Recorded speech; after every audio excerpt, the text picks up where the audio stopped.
Today, we are chatting with Ken Jennings. And I know what you're thinking. What is Ken Jennings? No, not that Ken Jennings, not the host of Jeopardy, but in fact, Broadway's Ken Jennings, the original Tobias in Sweeney Todd Ken Jennings. He was the original Hop Lade's Harry in Urinetown, that Ken Jennings. He also was in Grand Hotel on Broadway and a bunch of other things. I was so lucky we got connected through Wesley Slade, who I did the Mystery of Edwin Drood with, and Ken came to see us in the show, and I cannot express to you how his enthusiasm and passion is so inspiring. If you go back and you've watched that original Sweeney Todd Pro Shot production that's available now, you can watch it on YouTube or Amazon or a bunch of other places. It is gripping and thrilling.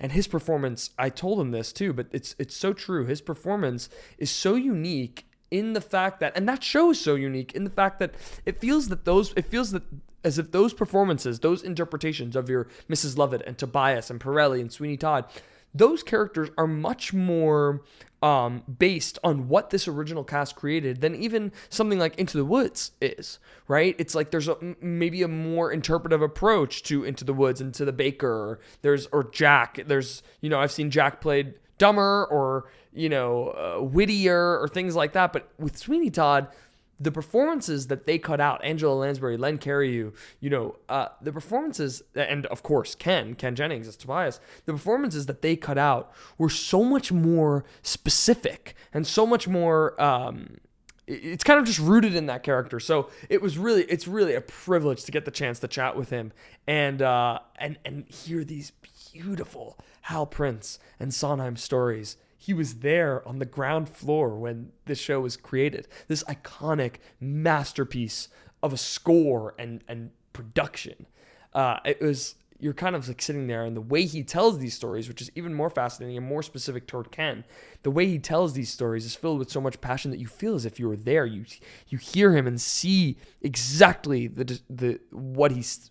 you can envision and feel what he's saying, which is another reason that makes sense. Which is another reason why it makes sense that he did a one-man show a couple of years ago, and he still does it around the country. It's called The Gospel of John, where he got to interpret this piece from the Bible and make it his own and kind of not reinvent it, but translate it toward a modern audience in a way, and also perform it and tell this beautiful story. So we get to talking to him about that as well. I mean, there's so many things that are so fascinating with Ken, and I just felt so lucky to have him here. I also want to mention this for you Disney Parks fans out there. He originated a Disney Parks attraction in EPCOT. It is the shortest attraction to ever be in Disney World, but it's an attraction with original music by the Sherman Brothers. So that's also another fascinating little tidbit that he gets to talking about. And I just think you understand exactly the kind of person, inspiration that lives and breathes through Ken. And I have so much love for him. I'm so grateful he was here. These stories are one of a kind. So I'm so glad that we got to immortalize them. Here is Ken Jennings, I Want to Be Like You.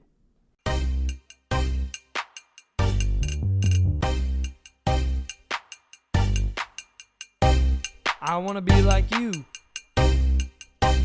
I want to be like you. I want to be like you. I want to be like you. Welcome to another episode of I Want to Be Like You with Elbi Cespedes, introducing Ken Jennings. Hello. Thank you so much for being here. Thank you. Thank you for asking. I think that, and I'm sure you get this all the time now, I think that some people will look at this episode and think that we're interviewing the host of Jeopardy. Aye, that's true. Some shows, I'm doing, even down at Irish Rep, when I was doing Finian's Rainbow down there, the box officer would get a call, Ken Jennings is in your show? And they meant the Ken Jennings from Jeopardy, of course. I said, yes, tell it is. I just look different on TV. The camera Right. And even when I've been out of town, that has happened. Really? Yes. In fact, that fellow, he had to do something with me. I wasn't watching Jeopardy when he was on it. I used to watch Jeopardy when I was younger, when Alex Trebek was the host. Right. But I never watched it when he was on it. But he had to do something. He disambiguated me. he has that's what the verb is. I wouldn't even know to use that verb. He has a blog or something in which he wrote, "I am not the Ken Jennings from Sweeney Todd." Oh my gosh. He really did. That's funny. Because people have said this, and I thought, that can't be true. But I looked at it, and it is true. I guess he has some sort of blog or something. That is so funny. That's really funny. So we start the podcast with the same question every time, and it is, who was your I want to be like you when you were a kid? When I was a kid, who was I when I want to be like you? Now let me think about this. I'm not off the top of my head. I'm not sure there really was one. When I was a real kid, I used to love Crusader Rabbit and Rags the Tiger. That was on in the 50s, of course. And I used to love the TV show Cheyenne. But I'm not sure I really had a person that I really wanted to be like, that I emulated. I'm not really sure that I had one. Yeah. How did you know that was theater a big part of your life? We should mention you're from Jersey City. Yes, so you're pretty close by. Were you seeing Broadway shows as a kid? Not many. When I was in high school, one of the Jesuits there took us, his high school class, to New York to see a Broadway show. The first Broadway show I saw was Mr. President, with Robert Ryan and Nanette Fabray. And I don't think Robert Ryan did a lot of musicals, but he did that one, and I loved it. Now, apparently it's not considered a good show. I think it's Irving Berlin, but it's not considered a good show, but it's the first Broadway show I ever saw. How old were you? Oh, I guess I was already about 16, maybe 15, because I was in high school. So never went to see a Broadway show with my parents. Wow. But that Father Burns, he was Mr. Burns then. He was just a scholastic studying to be ordained. But he still was a Jesuit. So he took his class to see this Broadway show. Interesting. And so that was the first Broadway show I saw, Mr. President. I thought it was wonderful. But that was the first Broadway show. Did you know at the time that this was something that you wanted to pursue when you were 16? No, not at all. Not at all. As a matter of fact, I think you'll find this an interesting story if I can digress. Yeah, digress. absolutely, please. When I was I knew I liked acting, but you're young and you're thinking, well, what am I going to do as a profession? So I was acting all over the place. I went to college on a dramatic scholarship, even though it was an extracurricular activity. They had no theater courses, but I was able to tell my parents, I've got to do all these plays because I'm here on a dramatic scholarship. Now, the Jesuits would have wanted me to really do my homework and stuff, my studies, but my dad, he didn't even get through 6th grade in Ireland, at the time he came over in 1929, and so my dad would buy what I was telling him. My mom, I think, was a little suspicious, but she never went to college either, so they bought it that I had to do all these plays, so I was dropping out of courses all the time to do plays. But then I was in junior year, and I was doing there was a non-equity theater in Kearney, New Jersey, Halfpenny Playhouse, and they were doing Richard III, and they asked me to do the Prince of Wales, a small part, but I did it. And then this producer from New York saw it there, and he asked me to do Toby Tyler at the Circus for the summer. That summer I was a junior in college. And so I said, yeah, it's a summer job. I don't have a summer job yet, so I was going to take it. But then he came to us and he said, and the equity things, I got my equity card at 21. I didn't know I was 19 at the time. And this producer came up to us one day, we're in rehearsal, and he said, I am going to make this the first equity children's theater. So you're all going to get your equity cards. Now, some of the people already had their equity cards, because we're talking about 1966, I guess it was, maybe 67, the summer of 67, I guess. And so suddenly they handed me my equity card, and I thought, I didn't ask for this. I don't know I want to be an actor. So I just continued to work at that small non-equity house. Only paid $10 a performance in Kearney, New Jersey, for years. And you were living at home. I was living at home, my parents, and I thought, well, if anybody comes up and tells me I have to stop acting here, I'll just give this equity card back. I didn't ask for it. I didn't ask for it to begin with anyway. Right. So they handed it to me, and I had to protect my summer job. So I said I took it. Right. So that was how I got. That's so funny. I had no idea. But then at the age of 26. I was still doing children's shows, and I was doing a production of Babes in Toyland with a children's company out in Newark, New Jersey. And I was sitting there in my Simple Simon makeup, and I opened up backstage, and I saw they were casting a production of the very obscure Eugene O'Neill play All God's Children Got Wings. And they were looking, the name of the role was Shorty. And it actually said they wanted a short Irish gangster. I thought, it looks like O'Neill knew I was going to be born. I thought, I better get out of there. And it was, you must have an early show. So I had my car right in front of the theater in Newark, New Jersey. I thought, I guess we had a 10 o'clock show and a 3 o'clock show. And it was just an equity principle interview. At that time, they didn't even have to talk to you. They just had to look at you. Wow. And so I thought, I'm going to race into the city to go to this equity principle interview. I thought, it's usually so crowded, I'll never get in. But I went racing in, and there was no one there. I walked in, and the assistant stage manager was running the interview. And all he said to me was, "You're the right height for the production." That's all he said to me. Oh, my gosh. And I made it back to the children's show in Newark, New Jersey. I guess it was the late children's show. And then a couple of weeks later, I got an audition for it. And then I think at the first audition, George C. Scott was there. He directed it. And that was amazing because I had known George C. Scott, of course. And suddenly, like a great gray mountain, George C. Scott rises in the theater above me. I thought, this is George C. Scott. I thought that was intimidating. Right. But then I got, and suddenly I had my first Broadway show. Crazy. Isn't that crazy? Yeah, that's really amazing. Crazy, man. Yeah. That's really crazy, man. I want to take it back for a moment because I read somewhere that did you go to high school with Nathan Lane? I did that. Well, I didn't go to high school with him. He went to the same high school that I went to. Okay. But I think Nathan's 7 or 8 years younger than I am. Okay. So we were in high school at different times. Yeah. But he went to St. Peter's Prep, and he also was working at that playhouse in Kearney, New Oh, Jersey. no way, Halfpenny Playhouse. Yes, he did many plays there. Wow. So he and I were working there together, and they sometimes mounted an equity show too. They had an equity, I guess, a children's show called Jers, and were playing in different about the history of New Jersey. And Nathan was in that, and I was in that. So Nathan and I were working together at that time, right. And so we went to the same high school, but we went in different years. Gotcha. Did you guys remain in contact? Oh, sure, once in a while now. Yeah. I don't see Nathan much anymore at all. Sure. But for the second time I worked with George C. Scott, I replaced Nathan in Present Laughter. He was playing Roland Mall. And was it I that called him or he that called me?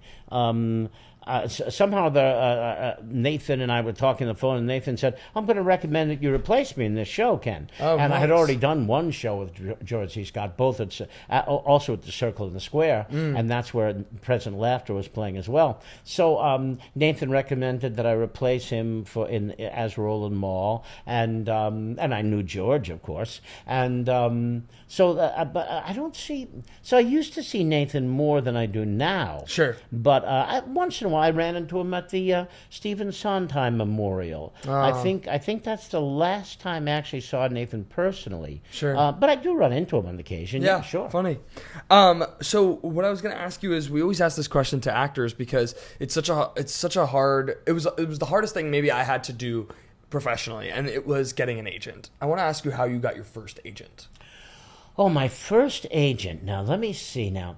I was, don't forget, at the age of 26, that's when I first got my Broadway show, All God's Children Got Wings. And so then I'm pretty sure agents began to reach out to me. So because, if you're suddenly on Broadway and the world was different then, Yeah. So I guess 26, I would have turned 27. When would that have been in like 74? So I guess this was, so maybe this was in 73 or so, 74. And I remember, so agents began to reach out to me, but I remember I was doing a play by Ruth Gordon up at the theater in Stockbridge, Massachusetts. I forget the name of that theater. And two old vaudevillians were in it, Sammy Smith and Joey Fay. And I remember Sammy Smith saying to me, never sign with an agent. Never sign with an agent. And so I thought, well, Sammy's been in this business so long. Right. I guess Sammy knows what he's talking about. So agents began to approach me, and I didn't sign with any of them. Some of them were asking me to sign with them, but it is different when you already have that. And I guess I was getting a lot of work at that time. And so I was freelancing at one time through like 5 different agents. And at that time, they had to call you in the morning to see if they could submit you, in case anybody else had submitted you first. Then that agent who called you first they'd have the submission. So I was freelancing through 5 different agents at that time. Two of whom had asked me to sign with them. Wow. Both of whom I said no to, and But one of the 5 who hadn't asked me to sign, Beverly Anderson, she was up years. She must have passed on, God now rest her soul, and many a year ago. So Beverly called me one day and said, there's this show called Sweeney Todd, who we'd like to submit you for it. There's an adjective, though, that we don't want, and the other agents said this the same. They said they want somebody gawky, and you're not really gawky. I guess that's true, I said to Beverly. Submit me anyway. So then Beverly submitted me for that, and I got it. But it was funny. Beverly was not one of the ones who had asked me to sign with her. So I'm glad I didn't sign with the other 2. Yeah, right. She was the only one of the 5 that sought to submit that thought to submit me for Sweeney Todd. Interesting. But the world has changed so much now, Elbi. Sure. Now I wonder how you get an agent now. I'm not sure I even know the question. Well, I mean, there are are plenty of people who get them through shows or through friends of friends and things like that. I know for me, I submitted on a website that had where the agents were saying like, we were looking for people, and I submitted, and sometimes they take months to get back to you. Sometimes they don't get back to you, and then you have to send it again, and then they do get back to you. So it's a hit or miss. I know that's how I got mine, is that I submitted through a website and then I heard back from them. But that was many times a submission. That was maybe my 3rd time submitting to them already in like a 1.5 year period, So it was a tricky thing to attain, for sure. I'm sure it is. See, I never had to submit anything through a website. Even now, I hate this new world where everything you do has to be filmed by video. You used to have to go into the room, and at least then you knew they saw you because you were actually in the room with them. You know what I mean? Right. You saw them, and they saw you. Now you wonder if they even watch some of the videos that they get. I don't like, but I realize I have to adapt to this new world. I'm sure back in the late 20s, early 30s, there must have been actors saying, talkies are a fad. Right. Talkies are a fad. Nobody wants to see people talk on the screen. Silence are coming back. Right. Silence are coming back, So I'm sure there were people there who thought that. So since the world has changed like this, we just have to adapt with it. And this is the way the new casting situation is. So now I do it. Do you find yourself taping often? Yes, often enough. I just signed with a new agent, and auditions don't come in as quickly as they used to when I was young. I'm 78 now, so auditions don't come in like in the waves they used to. Oh, I think you'll enjoy this story. One of the strangest auditions, and she did win the Academy Award for it for Best Supporting Actress. I stayed in Los Angeles for about maybe even a year after Sweeney Todd closed out there, and I was working out there. But one day I got a call. Now at that time, I guess was I still freelancing through some agents, or maybe it was just casting directors. At least 2 agents called me, maybe one just to tell me about it, and another. At least 3 or 4 people called me, and they said, the perfect role has come up for you. The it's perfect for you. I said, what is it? They said, it's a half Asian dwarf. I said, well, okay, fine, all right. That's the perfect role for me, I guess. And so it was the Mel Gibson Sigourney Weaver film, The Year of Living Dangerously. Okay, and sure. Linda Hunt played the role, Billy Kwan, and she is wonderful in the role. I did read for it, but when I met with Peter Weir, he said to me, you're short, but we are looking for somebody really strange for this role. He said so, but we might come back to you. I'm flying to New York now. So I met Peter in Los Angeles. He said, I'm flying to New York now. If we don't find anybody in New York, then we might see if we come back to Los Angeles. But I guess they found Linda Hunt when they came to New York. And she did win the Academy Award for Best Supporting Actress for it. She is wonderful in the part. Not for the same part you were going in for. Yeah, for the part in the Year of Living Dangerously. And it was the same part that they had considered you for? Oh, yes. And they cast a woman. It's the role is a man, Billy Kwan, but Linda is probably even shorter than I am, and being a woman, she was able to play a man in a very different way than I would have played it. Right. And so Linda she is great in the role. How strange! That's crazy. So, but I remember that. So I don't even know what question you asked me. But regardless, that's so interesting. That's so bizarre. So you mentioned that Beverly was the one who got you the audition for Sweeney Todd, right? Mm-hmm. Talk me through that first audition for Sweeney. Oh, that was amazing. They had asked me to sing for them. They didn't ask me to read for them at first. They just asked me to sing. And at that time, I sang the same song for every single audition. It didn't matter what the show was. It didn't matter what the show was. I sang Danny Boy for every single audition I went to. Nice. And because I knew I really could hit the A really well. And so I'm going to sing Danny Boy. Right. So I walked onto the stage, and it was one of the big Broadway houses. I forget which one. And I couldn't even see who was out in the house. I knew there was a group of people out there, but I couldn't even see who they were. But I walked out, and I just sang Danny Boy. And who was it? Who was this cast? The famous cast? Joanna Merlin? Yes. No, it was the other one. There's another one that used to work with Hal Prince. Oh. And I forget. Look up cast directors used to work with Hal. I forget.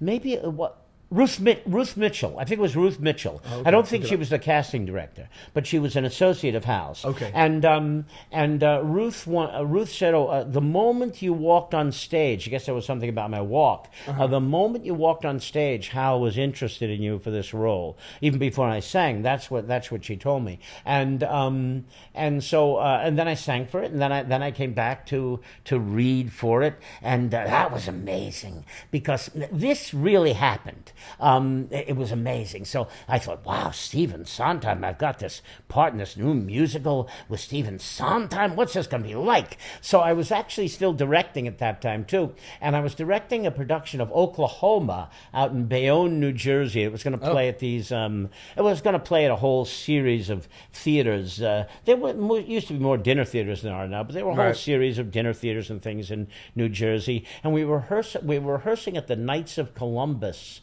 in Bayonne, New Jersey. And suddenly, I guess Sondheim called my home, and I was married at the time, and my wife must have, she said, well, I know where he is. He's at the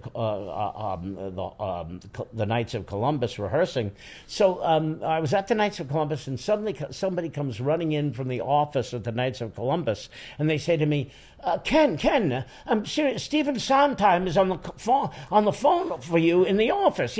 Stephen Sondheim's calling you in our office. So I thought, wow, I'm not sure I stop rehearsal. I said, I went to the office and I said hello, and I could tell it was Stephen's voice. I had met him before, and he said, Ken, I'm writing a song for you. What would you say is your high note on the top? I want to make sure it's in your range, Ken. I said, well, I have the B flat, but the A is really comfortable for me. So he said, okay, Ken, that's all it's good. But that really happened. I went back into the rehearsal, and I said, that really was Steve Sondheim. He really was calling me on the phone to see what my high note was. And this was before you guys had started rehearsals? Before we started rehearsal. Oh, and then we started rehearsal, and they gave me the script. I had never seen the script beforehand, and I kept turning the pages, and I thought, boy, I wonder when Tobias is going to get killed. Look at this, he's still here. Maybe they're just going to forget about him. And then I came to that last scene, and I thought, wow, this is some role.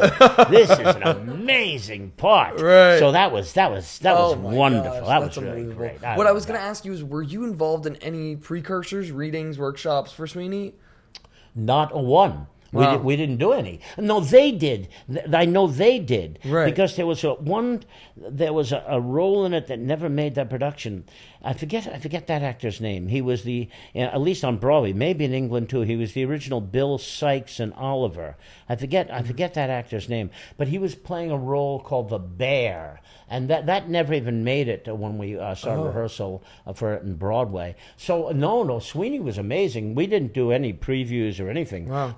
As far as I remember, we rehearsed 4 weeks. Well, no, we did previews. We rehearsed 4 weeks, previewed 4 weeks, and opened. And that was basically it. Wow. No out of town or anything. That's unbelievable. Yeah. I mean, but it's funny because we had, did you find it? Danny Sewell. That's it. Danny Sewell. That's who it was. Yeah. That's exactly right. And so you said he played a role that wound up being cut. Yeah, the Bear. Never even is alluded to in the script. Interesting. There was we had George Lee Andrews on here and his wife Marty, and they were both on here, and they were both. I can't remember if they were both in it, but George was definitely in the original reading for Sweeney Todd. But really? Yeah, Wow. yeah. I guess Danny might have been in it then. Yeah. I think. I have to go back to the episode. I can't remember now. We shot it a couple months ago, but I believe, if I'm right, George was Pirelli. Really? I think so. Wow, he'd be a wonderful Pirelli. I know. Yeah. It's just funny. Yeah. So you're opening at the Uris, what formerly was the Uris Theater, now the Gershwin Theater. And, I mean, talk a little bit about the experience that was working on Sondheim, a new Sondheim and Prince piece, which is, I'm sure, the talk of the town, and in this massive space. And a massive musical. Oh, it was really, really amazing. One of the most amazing things, I was not prepared for this, was because I don't even read music. I know when it goes up and down. Sure. But those little black dots, they don't mean a lot to me. So I basically learn a song emotionally, and connect with it. But we were only in rehearsal for about, as far as I remember, 2 or 3 days. It was not even the end of the first week. And suddenly Stephen was there to listen to us sing our songs. And he was sitting, if memory serves, he was just sitting as close to me as you are right now, but in a chair. And I was at the piano, maybe with, I don't think it was Paul playing the piano, maybe it was a rehearsal pianist. And I thought, boy, I'm glad I've been working on this song because I've only had it for a couple of days, but I'm so honored to be doing it. So I was working hard on it. So I thought, boy, I better do as well as I can. But that was it was like there was a wall right here. I could not turn my head this way. I thought, he's sitting right there. I can't screw this up. You know what I mean? So that was very, very intimidating. Right. Very intimidating. And then we rehearsed so quickly and opened so quickly. And I remember Ed Lindeck, both of us coming from Jesuit training. And Ed, at that time, we were in the show a while before Ed Lindeck. He played the judge, And Ed one time said to me, he said, Ken, I wonder, and I was asking myself the same question. Now, there's so many more, things are so much darker. Ed was saying to me, what is our moral obligation being in this show, Ken? This is such a dark show, people getting their throats slit and everything. And I always think the same thing. Do I have a moral obligation not to be in this show? Is this too dark a show for me to be in? But then I went to see it. I went to see it at I was probably the first one in the cast. If you were in the cast, you'd go up to see the recording at Lincoln Center. And I did that pretty soon. Then I came back and I said to Ed, do you know how good the show we're in? Do you know how good this is? This is because you really can't tell a show of that size. You really can't tell how good it is when you're inside it, because it's so big and sprawling and all around you. Right. So you can't sense how gripping and compelling it will be for the audience watching. You're too in the center of it, So it was amazing, and then. Then we opened, and it's funny. I think I've already told you this. I guess I was good in Sweeney Todd. I guess I was good. I guess I was, because people. You sure were. Oh, thank you. People even say to me, this is really true, LB. People are saying to me, you're a legend. And what are you going to... You say, thank you. Well, you're going to say that. I don't feel like a legend, you know what I mean? But then I remember I was doing a one-show benefit of Urinetown up at the... YMHA up in Riverdale, and the guy I love this, Nick Casato. He was playing Officer Barrel, and he was telling, and he knew it was a joke. We were sitting in the dressing room, and I was he said, "Oh, Ken Jennings, he's a relic. Legend. I feel much more like a relic. I don't feel like a legend. I feel like a relic. I love that. Crazy. I love that description. Crazy. I feel like a relic." But it was really amazing. So I didn't even know. I didn't know what was going to happen with it, and I remember even my old mother, God rest her soul. Even she remember when she came to see the show the second time, and she was there on opening night, of course. But then the second time, well, I guess a couple of months after, we're crossing the stage together, and my mother says to me, "Kenneth, can I ask you a question?" I said, "Certainly, can ask me a question, Mom. You didn't kill him the last time, did you?" I said, "Oh, yes, Mother. I kill him every performance, Mom." So I guess my mom didn't even know it was her son that she was watching on stage. That's so Well, she funny. never went to theater or anything like that. Yeah. Very rarely. So I guess she... and then I was nominated for the... people said I was going to be nominated for the Tony Award. I didn't know if I was. And then I remember I was with Roger Sturdivant. He was a very famous casting director. But first it was with an agent. I was with an agent. It was the day of the Tony Awards, and I guess he thought I was going to be nominated then and there, because I was sitting in his office. He said, I'm going to wait with you. I'm going to call when the nominations come in. You're going to be sitting here. And I said, okay, I'll sit with you. But then I wasn't nominated, and it was Roger Sturdivant. I don't think this is really true, but Roger Sturdivant was was a well-known, very knowledgeable casting director. And Roger, one day, said to me, he said, and neither was Merle Louise, the beggar woman, nominated. And everybody thought either I or Merle were going to be nominated. And one day Roger said to me, he said, "I know why you weren't nominated." He said, because I don't know why Merle wasn't nominated. Because you both would have won. And they did not want Sweeney to win that many Tony Awards. So I do remember who won the Tony Award for featured actor that year. And it was strange because it's not a supporting role. It was Henderson Forsyth, who played the sheriff in The Best Little Whorehouse in Texas, the role that Burt Reynolds plays in the movie. So that's certainly the male lead in that show. That's not a supporting role. But he won the Best Supporting Actor for that year. So I have no idea if that's true or not. Knows? But it was an honor to do it.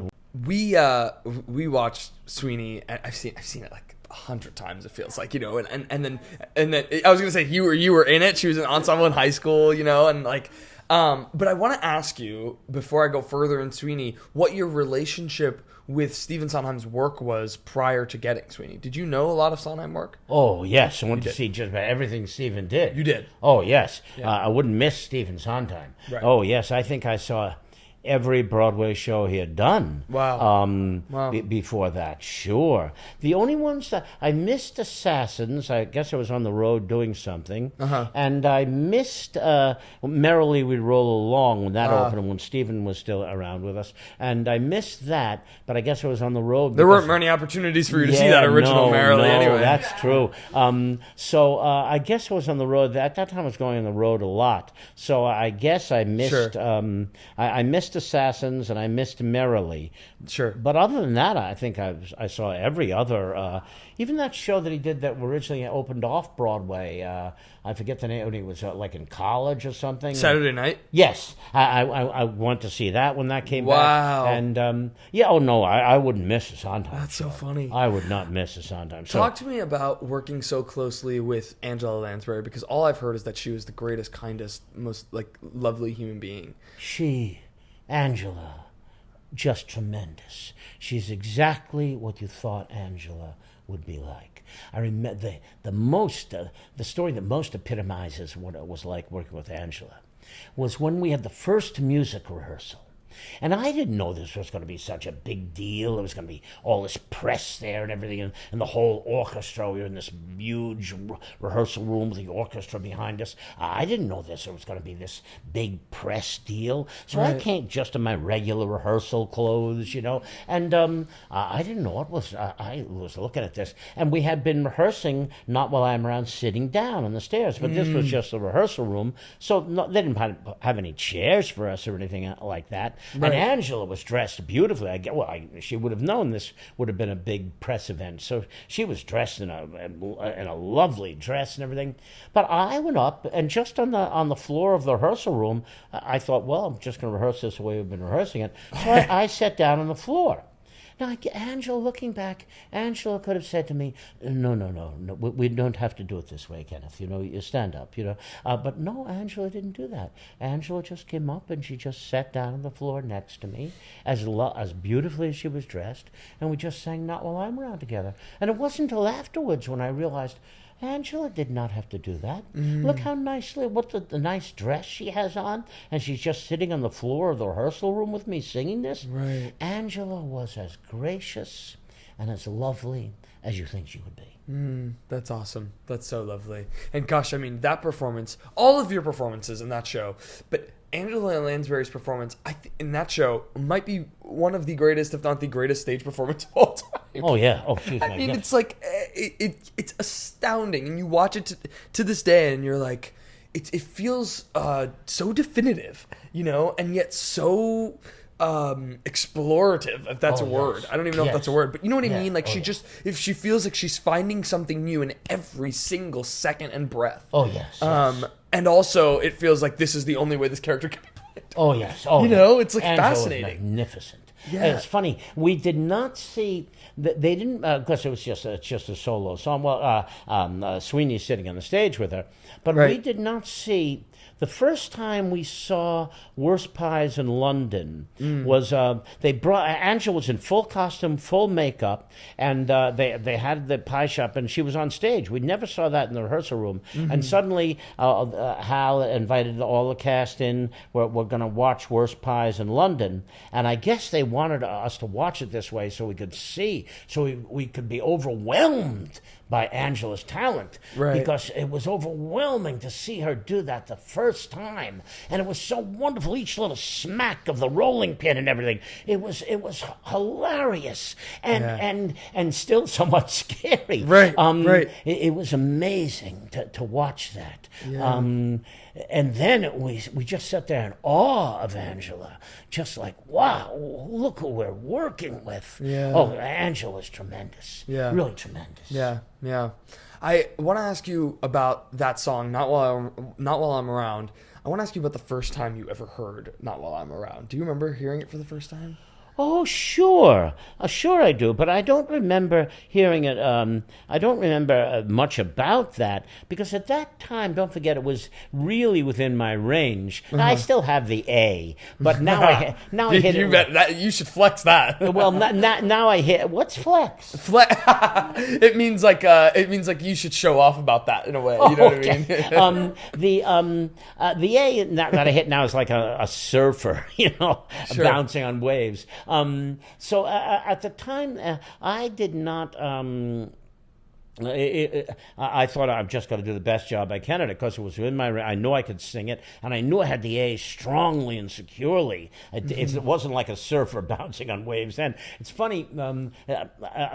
Just recently, we were nominated. Sondheim Unplugged was nominated for a Grammy Award, and I sang Not While I'm Around on that album. And so I was down my relative's house for Christmas, maybe 2 Christmases ago. And I said, it's funny. I was a song I did on an album I did was nominated for a Grammy Award. I don't think anybody can find that. And they said, well, what's Spotify? I didn't know what Spotify was. They said, we can find it on Spotify. And they did. I said, well, yeah, you did find. I said, but you can't find the original. That's impossible to find. They said, of course it's not impossible to find. So they said, oh, your voice sounds great. When they heard it at Sondheim Unplugged, I said, can you find the original? They said, yes, we can find the original. So they they pulled out, and even my relative said, "Oh yes, we hear the difference. We hear the difference." And it was true, because then I could hit the A. The A would come soaring out. Right. Now it's like bounces the A. You know? Sure. But anyway, that's just getting older. So I never was. Because don't forget, I don't even approach those things kind of musically. Right. I approach them emotionally. Mm-hmm. So for me, it was the emotion of Not Why I'm Around. Actually performing it with Angela, actually knowing now what was in the pie shop above, it was in Mr. Todd's parlor. That the governor disappeared, you know, and then the boy knows what he's dealing with, you know. Right. So for me, it was the emotional experience of doing Not While I'm Around. It was always that. Right. So and that's something that you just do. You don't really have you don't ever stand outside of it. You're just doing it. You're just within the moment of doing that, and you're singing the notes, because that's the song. So that's the way you're expressing the emotion. But the emotion, being inside the emotion, knowing you want to protect Mrs. Lovett right there, knowing that you know who the killer is now. And so you're within the emotion, you know. So therefore, I never stood outside of myself to think about that in any way whatsoever. And yet within your performance, though, there's such a subtlety to the idea, because it's not like you're standing there and it's something that you're declaring. It's something that you realized, and yet you're kind of keeping inside in some way, you know? Oh, sure, because Tobias has been so terribly abused all his life. I'm so sorry that on the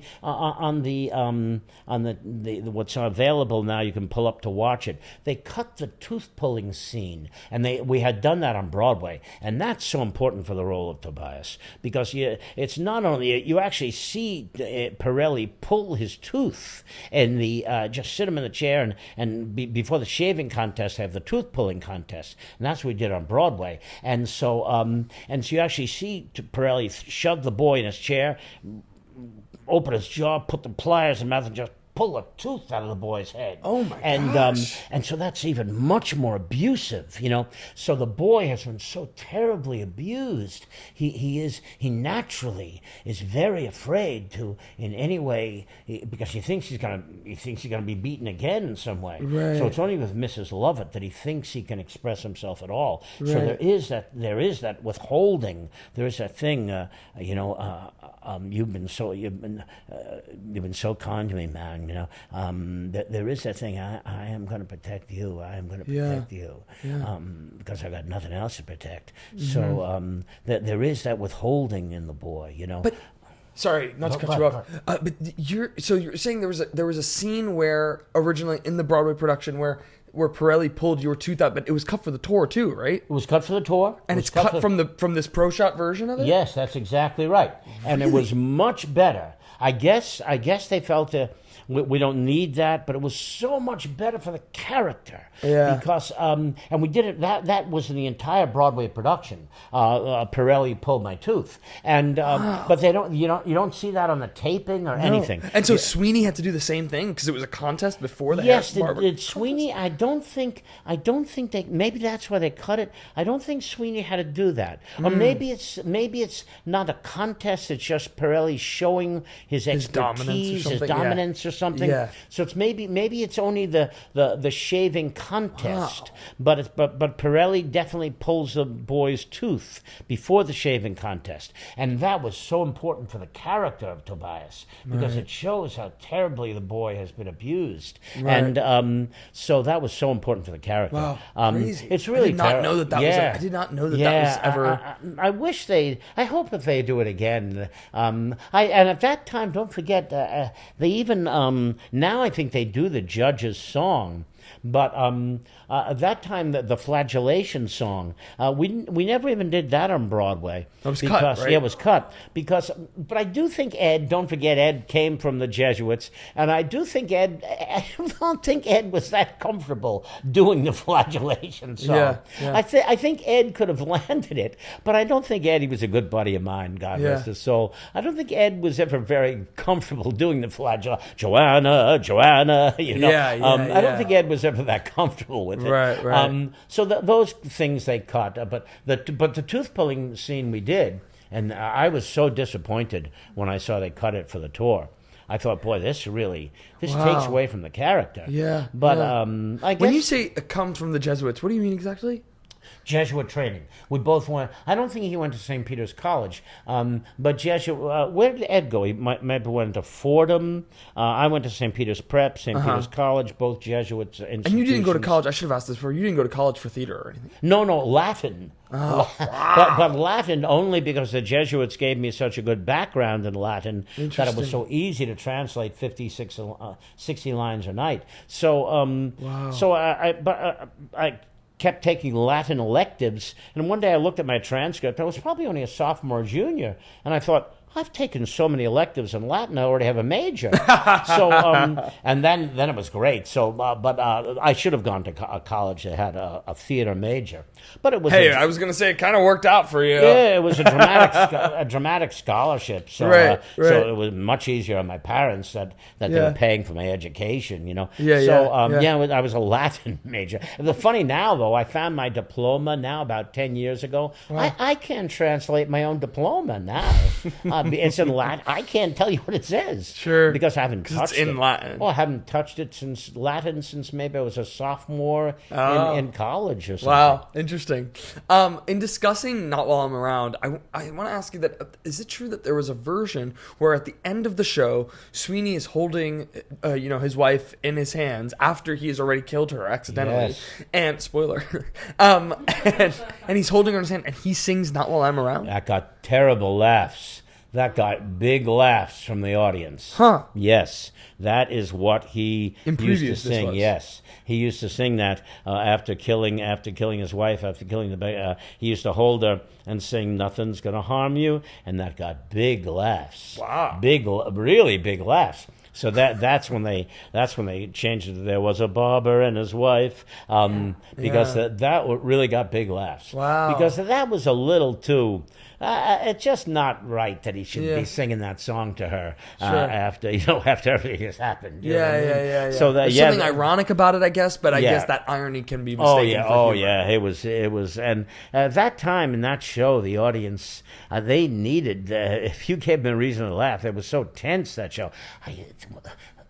Two of the most wonderful experiences. It only happened twice, but 2 times. When I would pull Sweeney's head back and put that razor to his throat and pull that razor across his throat. 2 times from the audience there was and boy, it was so exciting that in the silence there was that one person who screamed, and that was so exciting because the tension of Sweeney was building so tremendously at that time. So I think the audience was given, they might have been looking for a reason to laugh, Not While I'm Around, because the tension was building so it was like a spring, So I think that's probably the reason it got the laughs. Right. Wow. Yeah, I think that people have an uncomfortable reaction to the idea of being uncomfortable, and so then they can't help but laugh. That's exactly right. It's like the reason why people laugh at funerals. Oh yeah. That's exactly right. It's like a reverse reaction. That's exactly right. Yeah. Things can be so tense. You have to get rid of it somehow. Yeah. Yes. Yeah. Right. Isn't that bizarre? Yeah, that's true. I want to ask you about the set and the chair and the scope of this show felt like it was almost like this mega musical before a mega musical, and it wasn't a mega musical in the sense of big flashing lights or anything, but it felt so grand and so large, and that's why there's been all these renditions that have kind of dwindled it down, and I guess they're finding things in their own right, but the original production was humongous, and that chair was something that I'm sure people in the audience had never seen before. Sure. What was your reaction to that when you had first seen it? Well, that was interesting because that was unfortunately one of the reasons we had to close early because for some reason or other, I guess it was Hal. Maybe it was Eugene Lee. For some reason or other, they decided that they were going. They wanted, I guess, because to refer to the Industrial Revolution in some way. They wanted this huge factory on the stage. So as far as I know, I might be wrong on that where they found it. I think they found the factory in New Hampshire, but I might be wrong on that. But they found somewhere north of the city a factory, and they dismantled that factory. Maybe it was Eugene Lee who wanted this. Maybe it was Hal. I'm not sure. And they wanted to take that factory and put it on stage at the Uris Theater. So that's what they did. They dismantled that factory. And apparently, I've heard always that factory was so heavy that the foundation of the Uris would not support the weight of that factory. So they actually had to dig deeper into the ground to lay the posts for that factory. And so they built that entire factory on the stage. So therefore, they were pretty far above budget, pretty far above budget before they opened. And because of that. So, but I guess they wanted that for that expanse. So they didn't really need that. But I guess Hal wanted it for the for the largeness of it. But it's funny you bring that up because I don't like my performance on the tape. I don't like it. My son says to me, "You're very good, Dad. Don't worry about it." Which, thanks be to God. Thank you, Brendan. But it was very interesting. Before we did the tape, Stephen came up to me and he said, "Ken, I'm very, very worried about your performance." He said about the performance in the last scene. He said, "Your performance is so big, so large in the last scene." And he said, "I can understand why you did it that way, because that's the way Hal directed you. He wanted that large, huge production." So I guess this goes in even with the question you're asking. He wanted that large, huge production. But Stephen said to me, he said, "But that is not the show I wrote, Ken.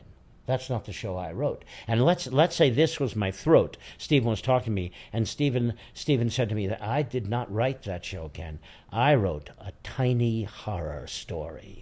And he put his hands around my throat like that. So he said, "I think you need to bring it down for that last scene." So Stephen, I said, "Okay, Steve, I'll try it." So we got to it, and then I did. So I pulled it back. When on stage, it was much more wild, much more furious, and but I pulled it back, and then I called the trailer to see if it was what Steve wanted, and unfortunately, the trailer said, "Oh, he left hours ago. He didn't see it." So I thought, "Oh, that's a shame." So we only did it in basically one take. Wow. And I thought, so I look at it and I think, oh, if only I could have done it the way I did it on stage, because Tobias was so wild when I did it on Broadway. Much wilder, much more violent than he is on the tape that's available now. So was this quote unquote subdued version of the ending then only for the tape? Did you do? Yes. Wow. Yeah. No. On stage, it was much wilder. Much wilder. Interesting. Much madder. And I really liked that. I guess that's why they would scream when I pulled the razor across their throat. It was much wilder. Tobias was totally. Tobias almost was like Sweeney Todd. Well, that's the connotation, isn't it? Yes, but I was much more like Sweeney at that moment.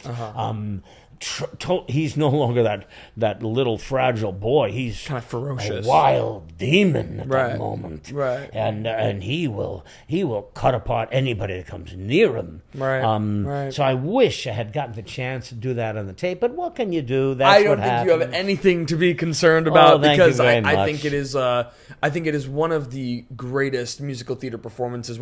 From every single one of you in that cast, it feels as if you were born to play these parts, and you in particular, you sound stunning, and on top of being so grounded and so specific in all of your choices, it's brilliant. Truly. Thank you very much. And I'm so happy that it's documented forever. I always say that movie musicals are tricky things because they become, I mean, like Sondheim was not particular about it, right? The Into the Woods movie and the Sweeney movie and a lot of the movies that are made that are based on his work, Sondheim has given them free reign to kind of change the material. And I understand that for productions. I always felt, though, that with the movies, they become the time capsuled versions of these pieces, you know? And so then what happens is so many people get introduced to an Into the Woods or Sweeney Todd for the first time through the movie, especially around the country. Yes. Like I know for myself, I was introduced to Into the Woods for the first time through the movie. Yes.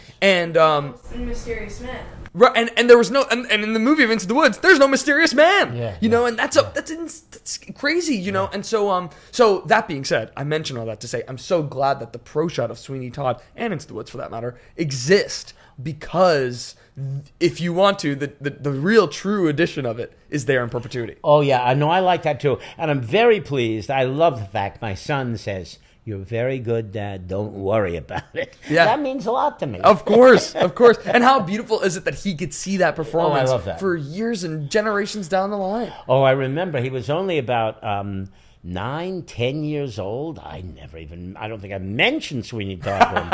And I went, I was doing something, and I came home one day, and the babysitter, he comes running up to me, and he says, "You, sir, how about a shave? Come visit your good friend Sweeney." I thought, who showed you this? The babysitter had showed it to him. I thought, wow, I never would have shown you that, ever. So then my little boy, maybe he's 10, "You, sir, how about a shave? Come and visit your good friend Sweeney." I was amazed. Wow, amazed. That's so funny.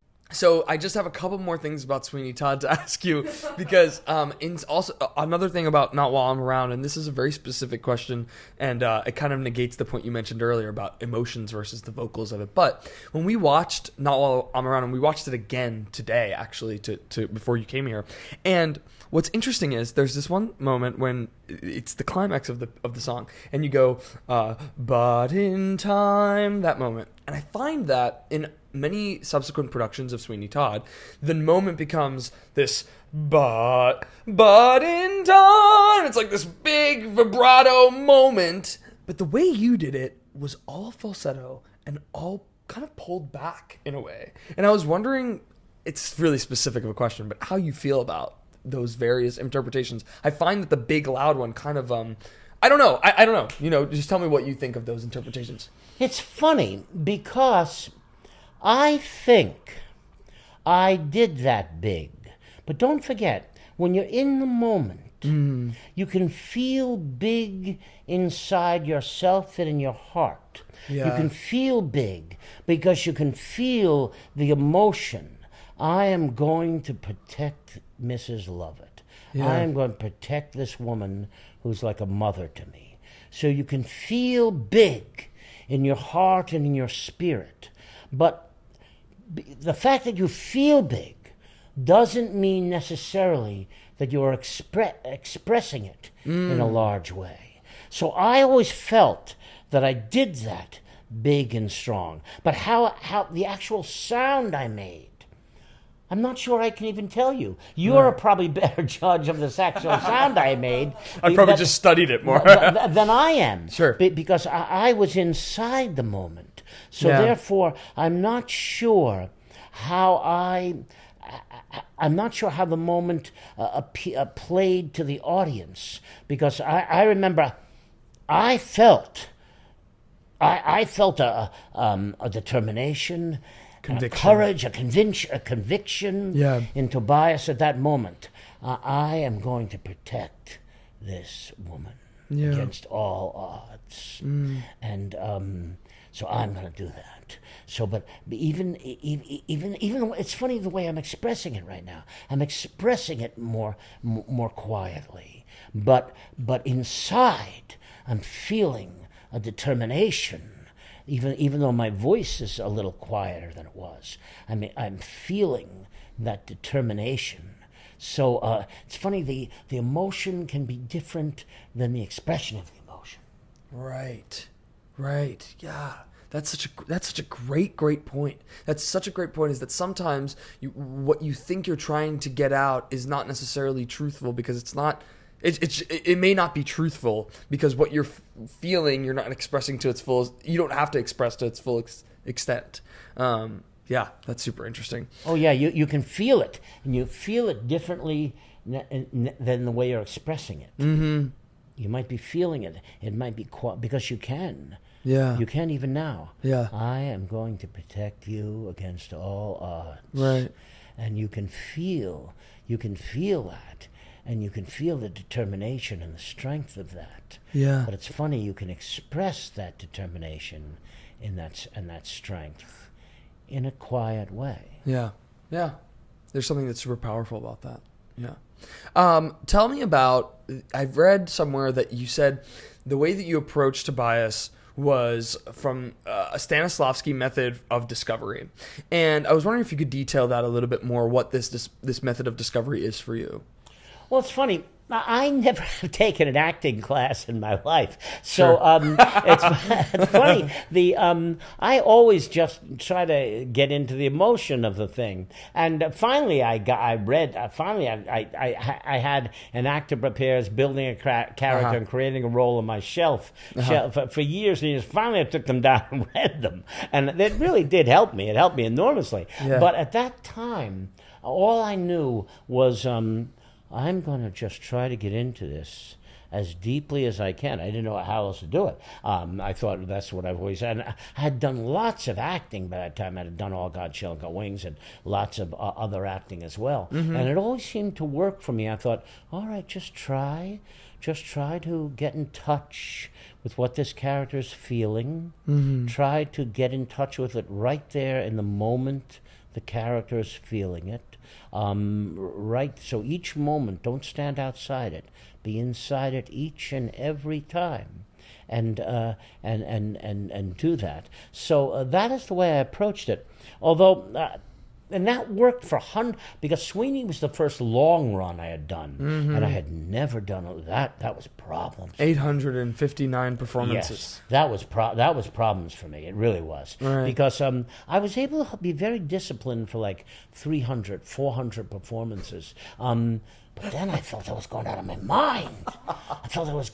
mind. Because it really was as if Tobias began to have a life of his own. It really was as if Ken Jennings no longer existed. What really existed was Tobias, and that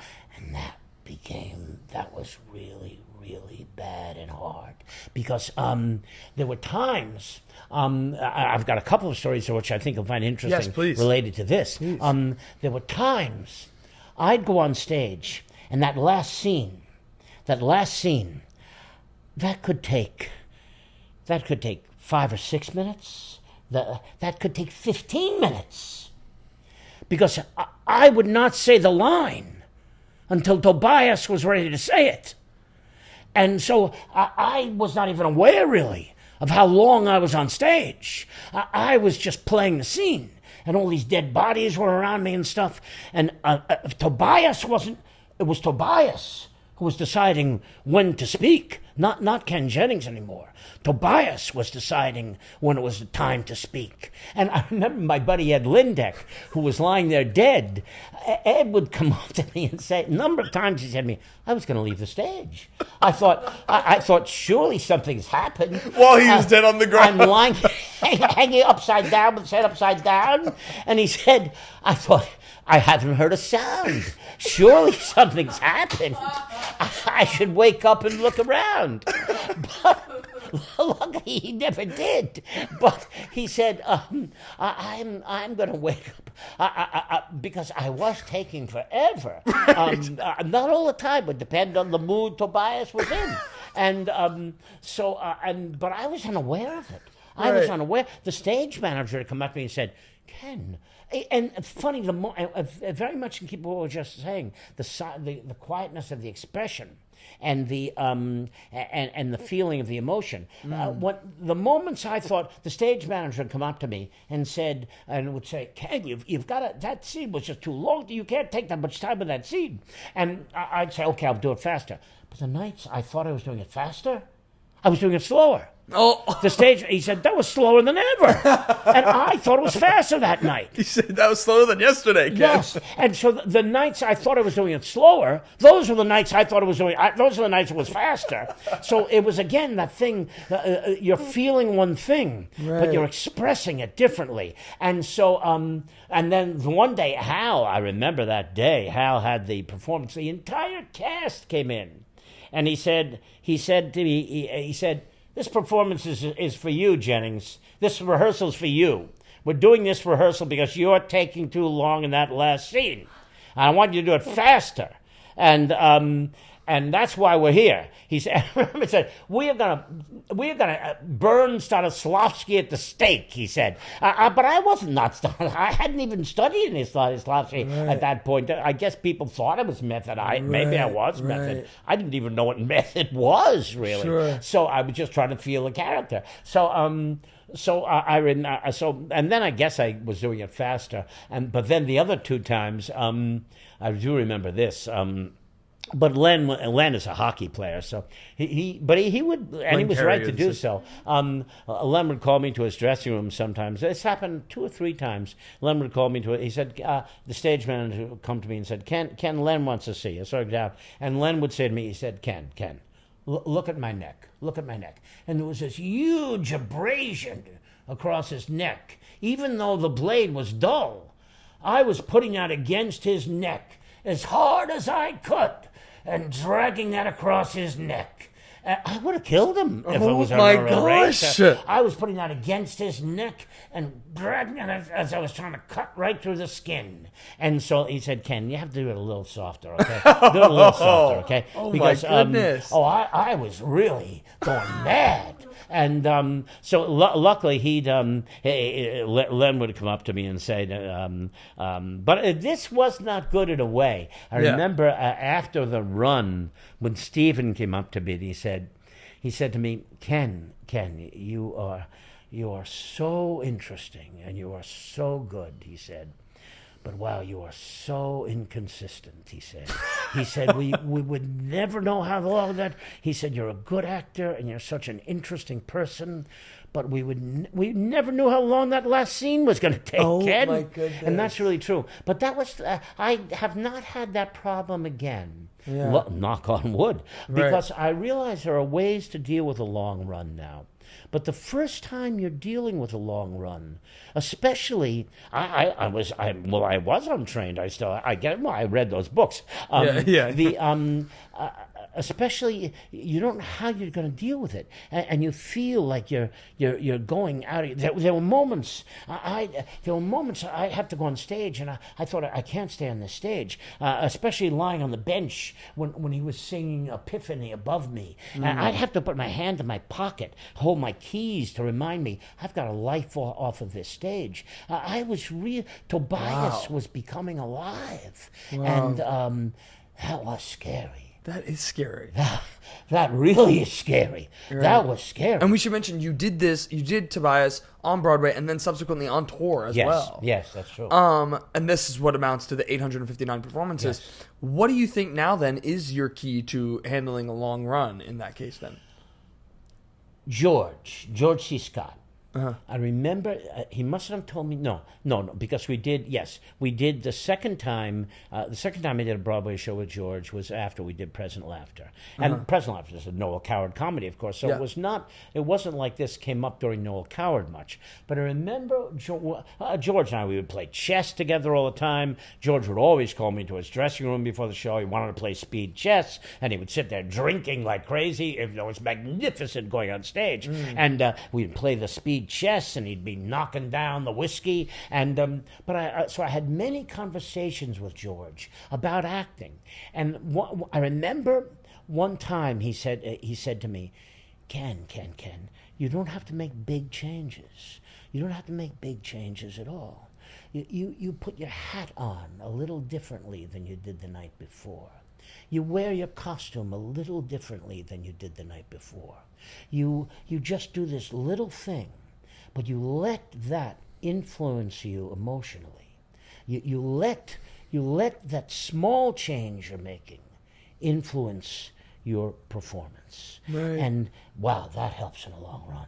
because then you can stay within the framework of the directing, but you can still keep it alive inside yourself because you have made the. So that's why during Urinetown, I would draw the scars. It was just with my makeup pencils, but I would draw the scars on my arm differently each night, and I would think, oh, look at that. If I seem to go off in character, that is the scar that I'm going to go back to tonight. That's the scar that's gonna influence me emotionally tonight, and so that was very wise of George. Right. That George was a wonderful actor, and that was very wise of George. You just make the little changes, but you let that influence you emotionally, and then you can stay within the directorial framework, but you can still be alive in the moment. That really, George's direction. And this way, you as the actor then are in more control than the character taking control of you. That's exactly right. Yeah. Because the character, you're still using the character. Right. Because you as the character, you remember how Hot Blades Harry experienced those scars, right. And you remember that, so you're still within the character. But it's you using those little moments of the character to influence you emotionally. Yeah, interesting. Can you tell the story of the day that the bridge fell? That was amazing. That was amazing. I was not on stage because Tobias is already in the cellar. Yeah. But it was in previews. And Angela and Len, they had just walked onto the stage and crash. And and suddenly, the bridge fell. And I remember, I believe it was Mary Pat Green. How are you? I've not seen Mary Pat in a year and a day. Years and years. And she was in the ensemble, and I remember, I've heard the story. I don't remember if it's really true. I wasn't on stage. Yeah. Mary Pat said to the rest of the ensemble, maybe we can move it. Maybe we can move it. Now, of course, what, like lift it up? How would you? Or push it in some way. I have no idea how they could have moved it. But I've always been told that Mary Pat said, maybe we can move it. Maybe we can move it. So that's all I really have to say on that, though, because I was not on stage when that happened. How did it fall? Why did it fall? I guess it was not braced properly. I don't really know. Wow. But it really crashed. I mean, it didn't fall inches. I mean, it fell from like feet above. It would have crushed Angela and Len. Oh my gosh! It really would have killed people. That's crazy. That's so crazy. But nobody was underneath it. Thanks be to God at the time. Yeah, right. This will probably be the last Sweeney Todd thing, but we're such Sondheim geeks and we love Sweeney, and so Yeah. I'm taking this opportunity. Sure. But no, I was going to ask you about. This is a specific question as well. Do you think, considering the abuse that Tobias experiences, especially considering this tooth pulling scene that I had no idea even existed, do you think that from the very top of the show that he experiences some sort of resentment toward Pirelli, or is that not a realization that he comes to until after?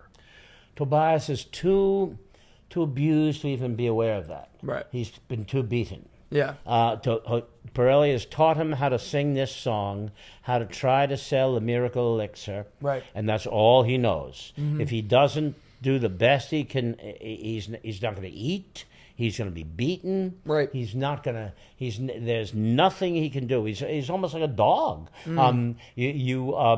There's nothing he can do. There'll be no food. There'll be no water. There'll be a beating. He just has to do exactly what Pirelli. So he's too innocent to even experience resentment. He hasn't even gone there yet. He doesn't even know that a resentment exists, because a resentment would have been smacked out of him much earlier on. You know what I mean? I think. No, you go for it. I think of William Blake's poem "London," the youthful harlot's curse. That lingers in the gutters of London. I forget. I should know that. But suddenly, Tobias was probably born from a youthful harlot, and he has never known anything but abuse his entire life. Right. Nothing at all. Yeah, and so it's not, I imagine, until he experiences the opposite from Mrs. Lovett that he's able to experience that. Oh yeah. He has no awareness. He has no it'd be no resentment in his soul. He's not even aware of that. It's anything like that has been beaten out of him. Right. Did you experience a difference in audiences from Broadway to the tour? Not that much. I guess people knew what they were coming to see on the tour. Yeah. I guess people knew what they were coming to see. And I didn't really... The audiences, even on tour, they enjoyed it. But, well, Sweeney's, I guess they knew what they were coming to see. They had heard about it. And so I did not experience that any difference that I can remember. Yeah. From the Broadway to the tour. Yeah, yeah. Do you ever find that when you go see Sweeney Todd productions now, I'm sure you've seen many regional or community theater or a high school production of some sort, are there any moments where we had AJ Shively on the show and he was discussing that he originated Bright Star, and he was discussing that when he would see other productions of Bright Star, he would be like, oh, that was a 40-minute second break that we had to do because there was a huge set change in that moment, and no one will ever know because that's in the text now. You know, is there anything like that in Sweeney Todd? I don't know that I've ever seen. I saw Jeff McCarthy do Sweeney Todd up at Barrington Stage. Oh, wow. And he was wonderful. Jeff was wonderful, Sweeney. Wow. But I don't know that I've ever seen. That might be the only production of Sweeney that I've seen, except for Johnny Depp's movie, which I really liked. Sure. That might be the only production of Sweeney I've seen. I usually at one time I was out of town so much doing shows. Yeah. If a Sweeney was playing in New York, I was out of town. So the only thing I think I could have seen was the one down at the pie shop.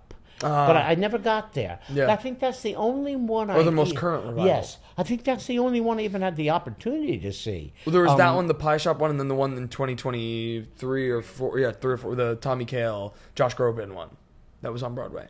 Oh, yes. No, I didn't see that one. No, that was the most recent one. Yes. Yeah. No, I didn't see that. And then I didn't get to see that, and I didn't get to see the pie shop one either. I missed the pie shop one, but I've heard that one was brilliant. Those are the only two I guess I even had. So I know, except for up at Great Barrington and on the Johnny Depp movie, I don't think I've seen a Sweeney Todd. Funny. Wow. That's crazy. That's wild. Yeah. I was going to ask you, if when the moment that you knew as an actor or performer that Sweeney Todd was a sensation, because like you mentioned, it didn't have a super long run on Broadway. But what was the moment that you realized that you were going to be known for this part for the rest of your life? I don't think that moment came till after the show, after we finished the show. Mm-hmm. I don't think that I ever even thought of that moment. Right. I mean, there were moments. This is kind of ridiculous. This really happened. There were moments when I bent down. I was walking up Broadway or something one day, and I bent down to get a book out of my case. I was writing something down, so I was squatting down on the street corner, and I suddenly looked up, and there were like 5 or 6 people standing around me, looking at me. And I thought, what's going on here? And they said, you're Tobias, you're Ken Jennings, you're Tobias in Sweeney Todd. Yes, I am. I am that, yes. So I was amazed at that. Those kind of things happen, you know. What are you going to do? You say, yeah, that's me. So I don't think that realization ever came across. And I'm sure this was meant. So this person who knows if they're even still with us, one of the strangest fan letters I ever got, and this, I guess, but even that didn't make me think that it was going to be. I was going to be remembered for this. I still don't think. I don't remember myself from it. But one day I got a fan letter saying, "Your scenes are so moving. I have to avert my eyes whenever you're on stage." And I thought, I'm so good you can't look at me. If I was any better, you wouldn't be able to come into the theater. Right. That's really I'm sure that was meant sincerely. Yeah. But I remember reading it thinking, I'm so good you can't look at me. Yeah. Oh my God. So I don't think I ever. I'm not even sure I've realized it now. Yeah. I'm not even sure. Although people have said to me, we cast you with this because we remember you from Sweeney. I'm not even sure I realize even now that I'm going to. Because it's funny, when you're doing something, you're not aware. Yeah. All you're doing is you're playing the role. Yeah. You're so involved in the role. you're not really aware of how it might be coming across. Right. Because Tobias isn't aware of that. Tobias isn't aware. He's not aware that all he wants to do is kill Sweeney. All he wants to do is protect Mrs. Lovett. Right. He's not aware of any of that stuff. How? Yeah. How is what he's doing is Right. going to play? He's not aware of playing a scene at all. Yeah, of course. Yeah. And I mean, you're playing it with, like I mentioned, some of the most brilliant actors, and Len too. It's a defining performance, right? Defining performance. Yeah. Really defining. Yeah. Wow, blew you. Len scared the life out of me some nights. He really did. Yeah. Did you ever feel that it hurt your career in any way? Did people ever just associate you as Tobias and not be able to look past that? No, I never felt that at all. What has hurt my career sometimes is I'm first generation Irish, and sometimes I naturally slip into a brogue. I don't know if I've done it today during this, but I sometimes do. One day I said to, I think it was, that wasn't Joanna Merlin. Who was it? That was, I forget, a famous casting director. I said to her, why am I always go up for Irish things. Why? And she said, you sing Danny Boy for your auditions. And I did. I sang Danny Boy for every audition. It didn't matter the show. Yeah. I sang Danny Boy for everything. Right. So funny. Gosh, I mean, what a time. And I Sweeney Todd, like I mentioned, it's obviously iconic, and it's something that I'm sure you talk about all the time, and I hope that you're proud to be part of it, because it's a beautiful, beautiful piece of art that lives in musical theater forever and ever and ever, and your performance will, thankfully, as well. Thank you, and I'm glad, Brendan, thanks for saying that I have nothing to worry about. I'm going to jump into something that is super niche, Disney parks. For those who know, they know. And it is the Astuter Computer Revue in EPCOT. Okay, for those who don't know, this is 1982. This is right after Sweeney Todd. Yeah. And there was a little ride, or kind of ride, in EPCOT, an attraction, really. And it's known to be the shortest living attraction in Disney World history. Is it really? Yeah. But what's fascinating about this, and why I bring this up, for those who know, you know. But why I bring this up is you were singing a song called the Computer Song that was written by the Sherman Brothers. Yeah. How did this job even come to you? I was in Los Angeles at the time. I stayed there afterwards to work on a South Coast rep, and then I got this job with Disney, this Astuter Computer Revue. And going back to something we were discussing this earlier, it's funny, they were so gracious to me. That my audition for the Year of Living Dangerously, which I had spoken about before, that happened while I was rehearsing for the Astuter Computer Revue. Oh, funny. And so suddenly, and that's about the rebellion in Indonesia against Jakarta, I forget the name. And so I said to them, boy, this is an important audition, but I would have to take time off to concert. And I was amazed, Disney, because it was a one-man show, Disney let me take like 2 or 3 days off from the shoot, saying, yes, if you need, not only will we let you take two or 3 days off, we have a number of Indonesian people who work for us at Disney. We will bring them in to talk to you about Indonesian culture and everything. Disney was the company was so gracious to me for going up for that. So we were. I had an agent. I got an agent in Los Angeles when I was there with Sweeney, and so they were submitting me for things in Los Angeles, and so they submitted me for this job at Disney, and I got it, and it was a lot of fun. It was just myself as a 3-foot tall Pearly dancing around. At that time, don't forget, computers weren't what they are now. Right. The EPCOT computer room was like a whole room. Fascinating. The computers were as big as the wall, and they were big enough that a 3-foot tall Pearly could dance on them. So I was dancing on all of these computers, going around from play. That might be one of the reasons, because then eventually computers just shrunk down. They didn't have to be that size. This is 1982. Yeah, but I was dancing on those computers, and that was a lot of fun. We filmed part of it in Los Angeles. We filmed part of it in Florida, and that was. And you were a hologram that was going through the room. I was. Now that is funny because I did think at that time, talking about will I be remembered as Tobias, I did think I am going to be remembered as a 3-foot-tall hologram for years to come, because I didn't know that was going to close. You know what I mean? Yeah. So I thought people, because Disney things run at Disney for years. So I thought I will be 78 years old, and people will say, you are the 3-foot-tall hologram. I thought, that will really be weird. Well, that will really be weird. It's funny, and for those who really know, I don't know that I've ever discussed my love for Disney and Disney parks on this podcast, but we're huge Disney people. And what's funny is the technology that was used on this, how do you say it? Astuter Computer. Astuter Computer Revue. Astuter Computer Revue. And I didn't know about this beforehand, for the record, and I'm sure many Disney parks people are like, what?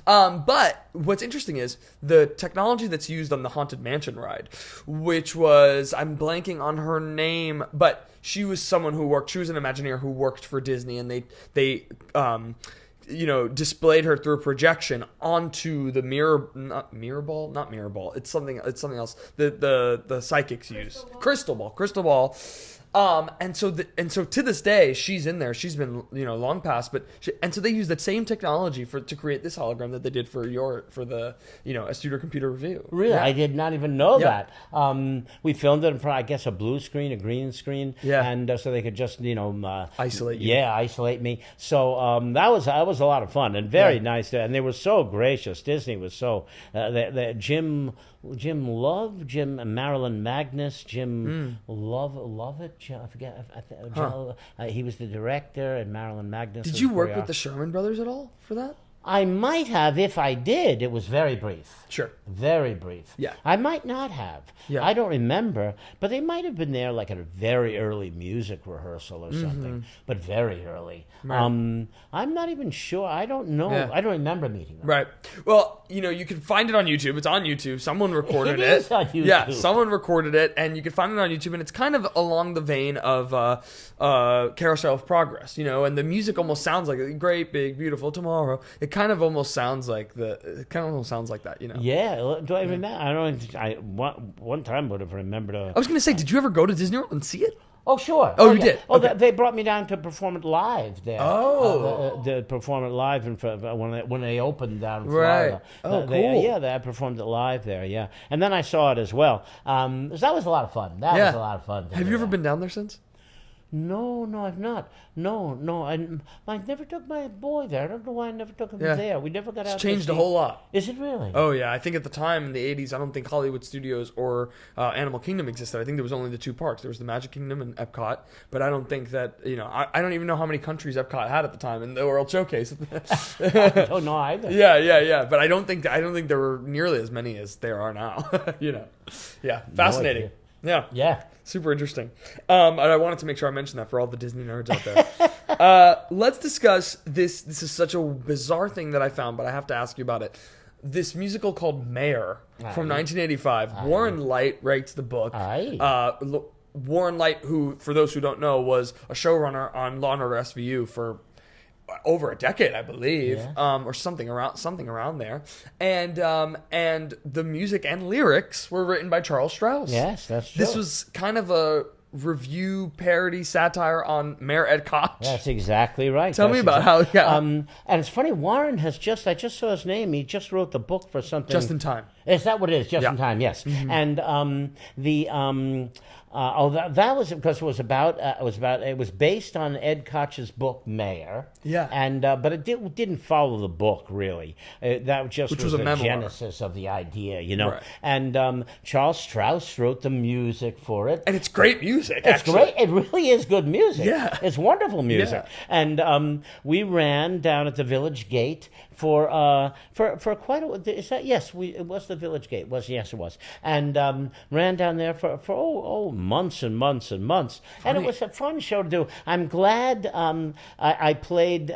There was an adjective that was used for me in so many different reviews: diminutive, and so I remember Ken Jennings plays the diminutive mayors of New York, and that's where I played LaGuardia and Abe Beam and other roles as well. But it was a lot of fun to do. And, what does that mean, diminutive? Short, just tiny. That's it. Diminished, short, tiny. That's strange. So I played those roles, and we ran. No, it wasn't months. We ran probably a good, maybe 2 years. Really? At the Village Gate, yes. What? We ran for a while, but then this was a mistake.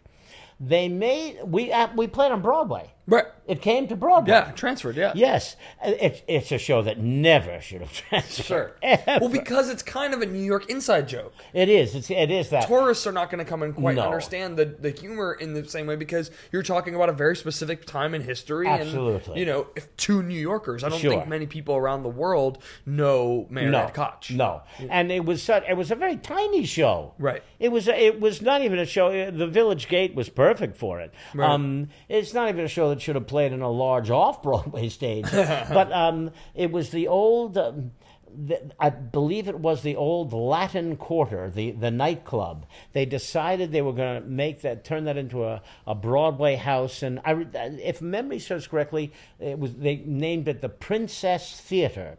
And that's where Mayer played. But we only played a few months. What is that theater now? The Princess. Now that I don't remember. Can you look that up? Is it one of those that they tore down for the marquee? It doesn't even exist. That theater. You know what you'd be able to find where it was if you look up the Latin Quarter, but the Latin Quarter back from when it was in the 40s and the 50s, because that was a famous. And then it became the Princess Theater. Yes, but it was the Latin Quarter for so many years. It wasn't the Princess Theater for long. It was only a matter of months, I think. Interesting. Mayer might have been the only show that ever played there. I'm not Wow. sure. But it was the old Latin Quarter. Interesting. And that was a famous. It was right there midtown. Did you find anything? You let us know. Okay. Let us know when you can, because I'm interested myself where that played. It was upstairs because it was right there, like in the 50s, right on Broadway or something. Funny. So right there in the center of the theater district. Yeah, and interesting. we only played there for as far as I remember for a few months because Mayer show was Mayor Koch ever aware of it? Did he ever come see the show? Oh, sure he did. Oh, yeah, sure. It's funny too. I guess security wasn't what it is now. I remember one time he not at the show, but I remember one time he was sitting in his car. And I guess maybe I just did not look threatening, but I was shocked. I walked right up to him in his car, and I said, I played LaGuardia, and he sort of chastises you for not being a good mayor in the show. Well, I think you're a wonderful mayor, and I just wanted to say this to you. Sure. And he said, thank you very much. But I was able to walk right up to him and shake his hand. So so he was certainly aware of it, yeah. And the music is good. It actually is great. The music's really good. Well, it is Charles Strauss. Right. And it's witty and clever, and the rhymes are really funny. Yes, it really is good. Yeah. But it never should have played on Broadway. Ever. Sure. Never. Did you find anything? The Latin Quarter Theater now is at M&M's store. Oh. Is the M&M? I know the one. Yes. The M&M store in Times Square. It's a 27-story condominium building. And what is the address there to say? No, it doesn't. The cross street. What street? Funny. 200 West 40. And it became the 48th Princess Street. Theater, is that right? Yeah. Yes. Interesting. Yes. Yeah. Yep. Wow. The M&M store. The M&M store. But that was like the Copacabana. The Latin Quarter was a famous nightclub. Huh. Wow, that's super interesting. That's crazy. This is what's another interesting little anecdote about Mayer. You guys recorded a cast recording in 2014? Is that right? I guess I don't even remember when we recorded it. I don't think we did. I think it was earlier than that. We just had a reunion of the Mayor folk, maybe 2 years ago, or maybe only a year ago. We just had a reunion of the Mayor folk. Yeah, that's funny. That was fun to see all those people again. And I don't think I think we recorded it sooner than that. Because what I found, or maybe it didn't come out, because I found the cast recording, and you can find it now. It's on Spotify. It's on YouTube. But what's interesting is it says that it was released in August of 2014. So I didn't know if you guys reunited to record a cast recording, or if this was something that you guys recorded at the time that didn't come out till 2014. I thought it came out when we did the show, but I might be. No, it must have, because I have had the album for so many years. Oh, okay. I've had the. I don't have it anymore because of the old LP. I might still have it. But the album came out early, as far as I remember. Yeah. Interesting. Yeah, I want to listen to more of it, because I always find that something niche like that is where you find the material that you could do at like a 54 Below or something. Oh, sure. Things like that. There's that song. Can't remember what it's called. Whatever one we listened to, You're a New Yorker, I think it's called, or something like that. And that's one I was listening to some of it, and I was like, oh, this will be funny. There's something here that would be funny for like even now in terms of being a New Yorker. It's interesting. Oh, it's a good score. Yeah. Well, you would expect that from Charles Strauss. Right. Yeah. Right. Let's talk about Grand Hotel. Sure. This was another one of the biggest shows of your career. You played George Struck, and you also covered Wit, and you also covered Otto. Is that right? Mm-hmm. And if I'm right, you went on for Otto quite often. Oh, quite often. At least 20 to 30 performances, I'd say. Wow. Which is not that, considering we ran like 3 years, but at least I went on a long time. It's funny. It was as if I thought, and not that this is true, this is not true, but J.J. Jepson was actually the first cover. I was the second cover for the role of Otto. Okay. But it was as if whenever Michael Jeter or Austin Pendleton or Chip Zien got... J.J. was seen always... J.J. went on quite a lot too, but not as often as I did. It was as if... they knew when JJ was going to be out or something, or maybe they was. I used to joke they must love to be with JJ because there must be a depression or something when JJ goes on vacation, and that's not true, of course. But no, I got a chance to go on a lot, and now the best part about that is now. When they've done the concerts for it at 54 Below and stuff. Yeah. Now I always do Crinkle Line. Mm-hmm. And so I'm really glad that I do it now. Yeah. Because even Toon came up to me one day and said, "Oh, you're a wonderful Crinkle Line." So I think, but I don't know that Toon ever saw me on Broadway go on stage as the understudy. Right. But it would have been nice to have taken over the role. Yeah. But that never happened. But I'm very pleased to do the role now. Right. That I really like to do. And it's because it's a wonderful part. I love that part. Yeah. And so I remember that was exciting. I did that. That was a weird one though, because Dad was very ill. And I knew he had a number of strokes. I knew my mother would have tried, but she wouldn't have been capable of taking care of him herself. I knew my mom might have to put him in a nursing home.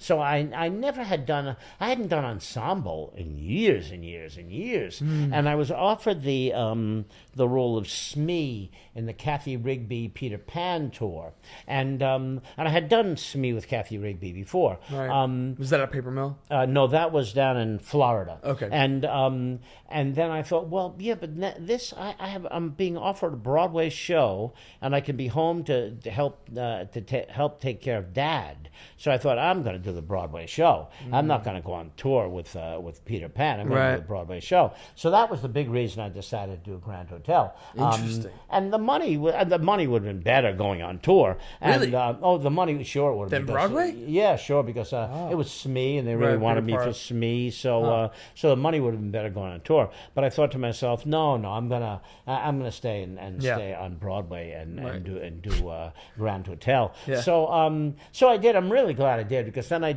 think I did that whole run, didn't I? I think I did. Probably. Yeah. So that ran years, and so that was really nice to do that. Sorry, go for it. And that was really nice to do that. And plus, I had gotten divorced, so that allowed me to get my feet back under me with the money I was making on Grand Hotel. So that really allowed me to get my life together again. So it was really great. It was a great experience in Grand Hotel, and I really like. And it was wonderful working with Toon. That's what I was going to ask you about. Talk to me a little bit about working with Tommy Toon.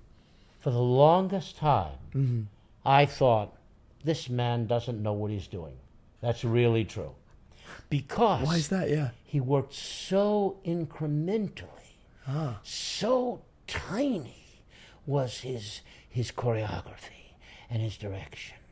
We had these squares on the stage, and we'd do this like box step in the squares, and he'd watch us, and then he would say, all right, now you 8 people, you move a 45-degree angle, and you people move like a 90-degree angle, and let's do the same step, but I want to watch it now. And he worked that in. So we would stay in a box for hours of rehearsal, just being moved around in these tiny little ways. And I thought, this is going nowhere. And even the people, and we only issued the script 1 page at a time. Even I was told Michael Jeter and David Carroll issued the script only 1 page at a time, because Tommy wanted to direct it that way. He wanted to just direct it in these tiny little increments, staging it so carefully. But then, when I began to see what was coming together, because don't forget that I was not in it as deeply as I was with Tobias. Sure. From the part of Georg Strunk, I could look around and I could see what was going on. When I saw the way it was coming together, the way he was putting the pieces together, it was magnificent. Right. It was he was painting. It was almost like a Georges Seurat pointillism. He was painting. He was making points of paint. The people on stage and moving the points. It was like a moving painting. And wow, he staged that so magnificently.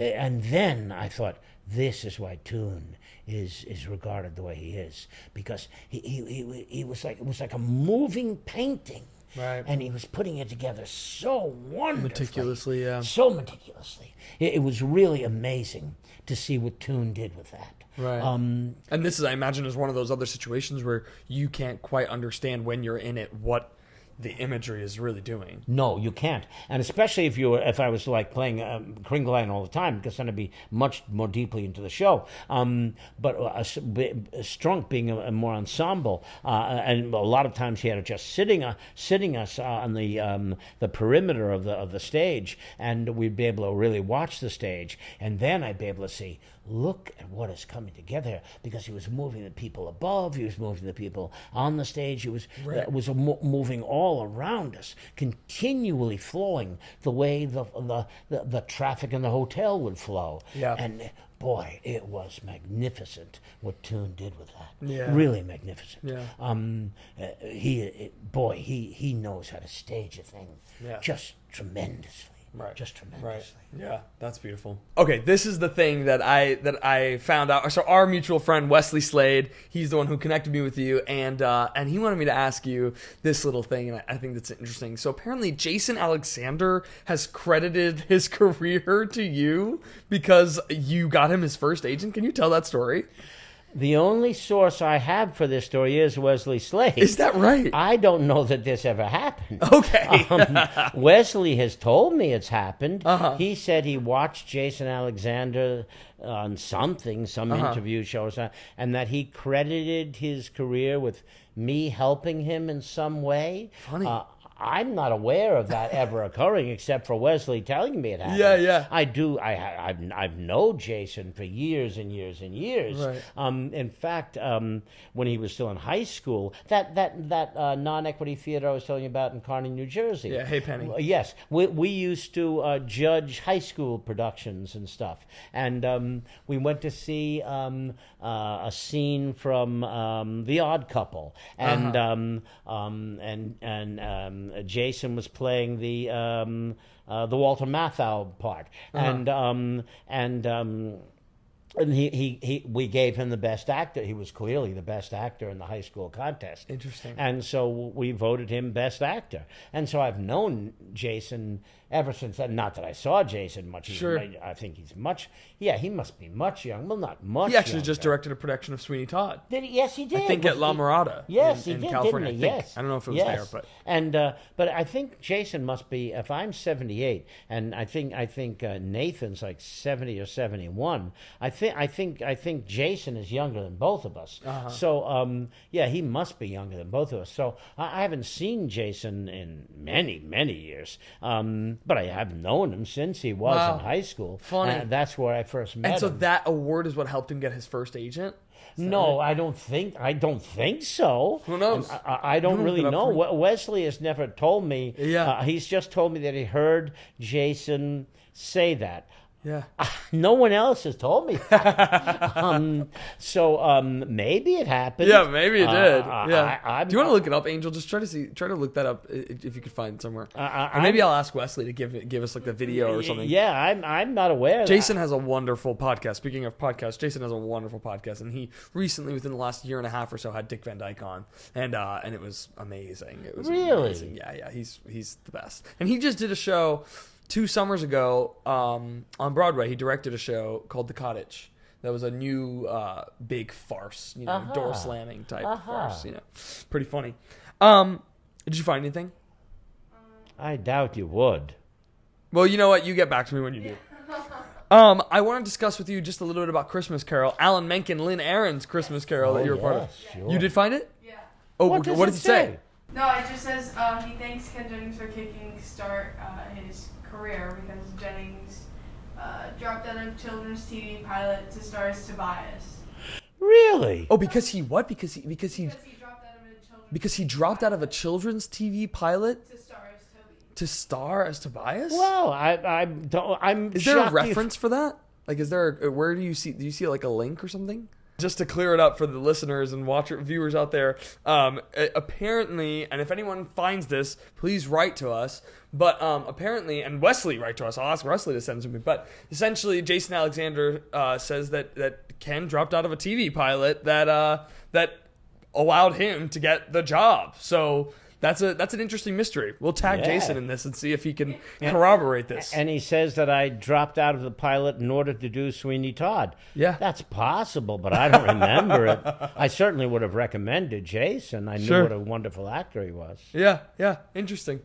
All right, we'll do a jump to this Christmas Carol. You were in a Christmas Carol, the Alan Menken and Lynn Aaron's version. Talk a little bit about how that version was different from any other version of a Christmas Carol. That version was very good because it really held, even though it's a musical version, it really held very closely to the book. Okay. Even though it is a musical version. In fact, I used to always bring the novel, or the novella. It's a real novel, but it's not a very long novel. I used to always carry the novel of Christmas Carol with me, always, to every rehearsal, every performance. Uh-huh. And in fact, when Mike Ockrent, when he's directed it, he would often say, "Ken, you have it on you right now, right?" "Oh, yeah, here it is, Mike." Mike would say, "Yeah, let's look to see what Dickens actually wrote." And and so I didn't realize Mike Ockrent directed that production. He did, yeah. He directed it. Susan Stroman choreographed it. Oh, this is that production. Yeah. Oh, I see. Yeah, and Mike Ockrent directed it. I gotcha. This is right after Crazy for You. I guess so. Yeah, yeah, around that time. And so one of the reasons it was so good is even though it's a musical, they held very closely to the book as much as they could, and that makes a big difference. Right. Because certainly many versions of Christmas Carol they hold somewhat to the book, but some veer away from it. And Dickens wrote such a wonderful story that you want to hold to the book as closely as you can. Sure. And so that's one of the reasons that Christmas Carol is so good. And certainly the music's very good. The book is very good. Right. And Mike Ockrent and Sue Stroman, they did a really great production of it as well. Mm-hmm. But one of the best things about it was that it holds closely to the Dickens. Yeah. Yeah, super interesting. Let's talk about Sideshow. Okay. I once again, this is a piece that I didn't know quite as well as I want to get to know it. However, what I do know about it, you were playing the boss, Yes. which was kind of the ringmaster in a way of this circus type freak show element, and you opened the show with the number what is it called? Come Look at the Freaks. Yeah. Talk to me a little bit about how that job came to you, and then also just about Sideshow. Well, I guess I shared this story. I guess I'll share it publicly now. Yeah. The greatest compliment I've ever had was Elaine Stritch opening night. Elaine Stritch, we passed each other after the opening, and Elaine said to me, she stopped me in the stairs. She said to me, "Your opening is the greatest opening to any Broadway show I have ever seen." That was really something. Oh my From goodness. Elaine Stritch. Yeah. That was amazing. Yeah. So I love that. Had you known her already? No, I'd never met her except for that one moment, and that was amazing. And so that was that Sideshow is a very, very, very good show, but I guess it's not more. But I didn't see this new production of it. Right. It has not been a commercial success. Right. Now, it is true that you do have this strange love story, because they are Siamese twins, right? And Daisy and Violet Hilton, mm-hmm. and the role Jeff McCarthy, my buddy Jeff McCarthy, played. He's falling in love with one of them. I forget it's Daisy or Violet, but he's falling in love with one of them. But how do you fall in love with a being that is actually two beings connected in one to being? You know what I mean? person. Now, probably in this day and age, I mean, they were real people, Daisy and Violet Hilton, but probably in this day and age, they probably could have been surgically separated. But I guess back in maybe the 1910s, 20s Right. or something, that was not available to them. So therefore, they had to remain connected. But so that is a strange subject matter. Yeah. How this man is falling in love with. Well, you almost have to fall in love with both of them. You know what I mean? Yeah. Because how can you fall in love with only one of them? Yeah. But it has wonderful music. Such a stunning score. Oh, Who Will Love Me As I Saw, and Come Look at the Freaks. That's a great number. Crazy. That's a Crazy wonderful number. Yeah. And Who Will Love Me As I Am. It's got wonderful music. Henry Krieger did wonderful music. Henry Krieger, who wrote Dreamgirls. Yes. And, Oh yeah, it's really great, and they did it as well as they could. Bobby Longbottom did a great job trying to direct it, and he did a good job. But it's such a strange subject matter. Yeah. The audience never seemed to want to buy it. Buy into and it, it's funny. Manny Eisenberg, who was the producer, because the Times loved it. We got 2 reviews in the Times, the Sunday Times and the Weekly Times, and they were raves. And I remember when, and now I don't read reviews, but at one time, you're young, you don't know not to read reviews. Sure. But I read the reviews, and Sweeney came out, and I remember seeing the line almost around the block for the box office. And I remember when the review, I only read the Times review, and I remember the Times review came out for Sideshow, and I thought there was no one there. I thought I'd see the same thing. And Manny Eisenberg even said to us that one time, he said, with the reviews we got, I was sure this show was going to soar financially, right. because he says the Times just does not have the power it once had. Yeah. It doesn't have the power to crush a show or to make a show the way it once certainly had. not anymore. Certainly not anymore. And even then, it did not have that. And so that was unfortunate, because we only ran a few months, really. Yeah. And that was, we just didn't pull good enough business. Yeah. And yet, it is a very good show, a very moving show, but it does have that strange element about how the Siamese twins, how the man is going to fall in love with the one of the people without falling in love with both yes, of them. it's and so that's a tough show to pull off. I think it still could work. Mm-hmm. I think handled properly, Not that I know the proper way to handle it, but the music is so good. It is so beautiful. And I think that people have work. discovered it subsequently, like in these revival productions or through regional productions that have made people fall in love with it in a way. There's a real love for it, almost like a cult love for it. Oh, yeah. Oh, yeah. It's a great show. Yeah. It's a great show. Right. Yes, one time I've done a number of shows up at Goodspeed Opera House, but I have also done Sweeney Todd, Urinetown, Sideshow. Granted, it's different, but one time one of the people up at Goodspeed said, "You did the Broadway shows Goodspeed Opera House will never do." Because that's possibly true. Is that because they're too big, or no? Goodspeed, they like to go with a more palatable fare in some cases. You know what I mean? Sure. So the Urinetown and Sideshow and Sweeney, they have the darkness to them. Yeah, sure. Although now I can see Goodspeed doing Sweeney, but usually they go for. They don't like to usually delve into such dark fare. I see. I see. Interesting. Yeah. Let's discuss Urinetown. You mentioned it, and what I think is the story that I knew about Urinetown before I knew Urinetown, which is that Urinetown was one of the first musicals to open post 9/11. You guys opened, I believe it was September 20th or September 25th? September 13th. September 13th? Well, that's when we started previews. Oh, my goodness. Or did we open September 13th? We started previews. I look it up for me, 13th. Angel. I think it opened when I looked it up. It was September 20th, 2001. That's my point when it opened. Yeah. But I believe we started previews might have started much 2 days after. Wow. As far as I remember, 2 days after. Unless that's yes, no. We were supposed to open September 13th. That was it. And that's I think you're right, September 20th. We were supposed to open September 13th. And when did it start previews? Check it. Earlier than that, but we were supposed to open September 13th. Yes, that was it. Yeah, sure. That was it. That's why September 13th sticks in my mind.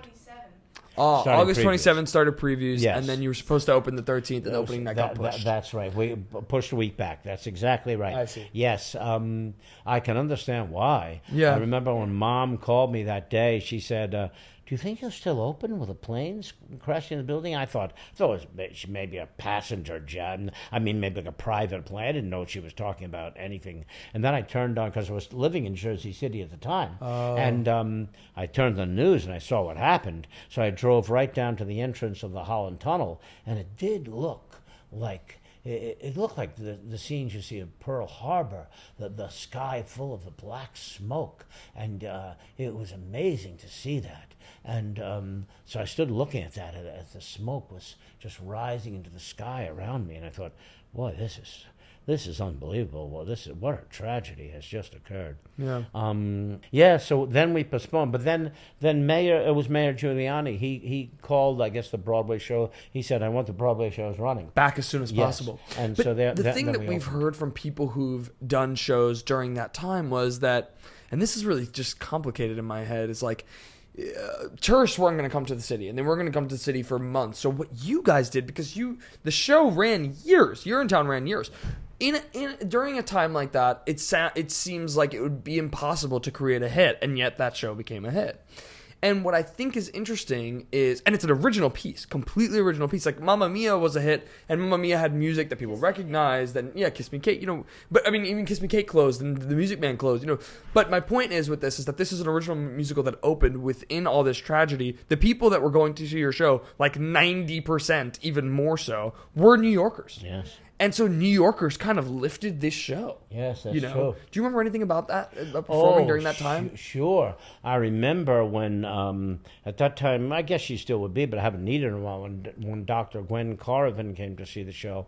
And at that time, because they were giving us a lot of comps too, but they were also had a paid audience as well. But I remember the reaction. I remember the reaction of Dr. Corrivan. I said to her, did you think it was funny? And her reaction was, it wasn't funny at all, because of what had happened. People accepted the show totally differently than they accepted it eventually, because of what happened. Because it does have that dark quality, and people clued into that darkness much more so. Right. And so people accept, because it can work that way. Yeah, it can work as a very dark show. Absolutely. And people accepted it that way, and so it still had the wit and it still had that aspect to it, but it also had that dark side that people could clue into, and I think that's one of the reasons. Because Urinetown has both qualities. It can be very funny, but I have seen productions of, and the danger of that show is to think it's too comic. You must let the darkness of that show exist. For sure. You must have that. And the comedy can be like a froth on top of that. It can be very entertaining because of that. But it must also have that other element to it. It's very stylized in that way. Very stylized. I remember when John Rando and John Carafa, they hit that like that show could have missed by a mile. Yeah, it's very specific, the tone. But Rando and Carafa, boy, they hit the bullseye with that show. They really did. It's funny. I knew actors who wouldn't audition for it. They said they didn't like. They got the script. I'm not even going to say the name of the person because he's a rather famous off-Broadway person, and his theater is a rather famous off-Broadway theater. But I remember at that time, the woman who, my son's mom, she wasn't my wife yet at the time, but we were going to get married. She was doing a show at this theater, and this is about a year before we started rehearsal. And the show she was doing at this theater, the artistic director, the opening night of that show, the artistic director came out, and just in passing the time of the evening, he was telling us about terrible, terrible submissions he had received recently. And he told us, he said, I received this horrible show, this awful show. In fact, the name of it's even awful. It's called Urinetown. And we all stood there with our little glasses of wine in our hand, chuckling away about this. And then a year later, I'm in rehearsal for it. But people did not catch that show. Yeah. I remember when Jeff McCarthy, we were in rehearsal a week, maybe even close to 2 weeks, and Jeff, playing Officer Lockstock, he came up to me and he said, Ken, I'm going to quit this. I don't think I'm funny at all. I don't get this show. I said to him, Jeff, you're wonderful in this show. Yeah. You must. But people did not get it because it was very unique, certainly. Yeah, and I think, too, that, like you mentioned, the humor is so unique. I want to ask you in particular with Snuff That Girl, because when you listen to it without context, if you heard that song, you're going, what are they singing about? They're singing, this sounds like the mob song from Beauty and the Beast or something, you know? When in truth, it's super funny, it's super comical, because you guys are saying that the only answer is to snuff that girl, is to kill her. Yeah. And it's fun. I think that the irony of it is what's funny, and the fact that it's so out there, that the fact that you would even say something like that, and that it's very end-all, be-all. This is what we must do, which is what I think leads into the humor. Talk to me about that song in particular, Stump That Girl. Well, one of the most, I loved doing that show. And I remember when John Rando came to me, he said, because I was playing the two characters, Old Man Strong and Hot Blade Harry, and John came up to me and said, I want you to find a different physicality. He said, your stance is so, your stance is so short and strong for Old Man Strong. Think of Hot Blade Harry differently. Maybe even just try putting your feet together less. It was that specific, something like that. And so I thought, well, yeah, but John Rando's a tall, thin guy. When he puts his feet together, something happens. He still goes straight up in the air. Sure. I put my feet together, nothing happens. But then, I can't do this. But can I stand here or not? You might be able to. Could you zoom it out, Angel? Yeah, go for it. All right. I loved the aspect. Can you still catch me? Yeah. Okay. This is what I found. I found, all right, he wants me to set my feet together. Plie, and not plie, bevel. Yeah. Bevel. He's an evil character that thinks the way you must be evil, you must always bevel. You must bevel at all times. So he cannot approach you without beveling. So I'd spin and I'd bevel to the person, and it was always beveled. And that physical aspect, was your thing. Yes, that added to the comedy too, right? Because you were saying, "Snuff that girl, kill that girl, kill her," but you were always saying it in a beveled position.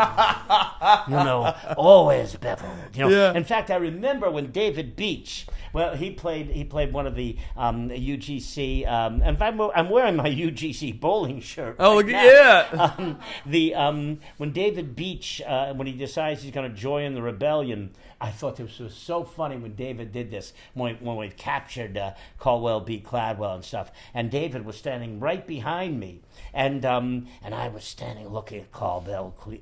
Cladwell like this, and David standing right behind me, and he's looking around. So all he did to decide to join the rebellion, he just went like that. He just beveled with me, and that was the sign he had joined the rebellion. Right. That was the sign that he joined the dark side now. That's so funny. Shall I pull this closer? Oh no, you're good. Okay. And finding that physicality. Yeah. And Carafa's choreography of that. That's what allowed it to also be very funny. Right. Because especially when Carafa directed us, when all we're doing, we're going to kill that girl, but the way we kill that girl is almost like West Side Story. We gather around her snapping. Right. You know what I mean? So that's what we're gonna kill a girl with snaps. Yeah. Which is ridiculous. Yeah. So that still retains the darkness in a way, but it brings the darkness to an absurd place. Where the darkness is beveling and snapping.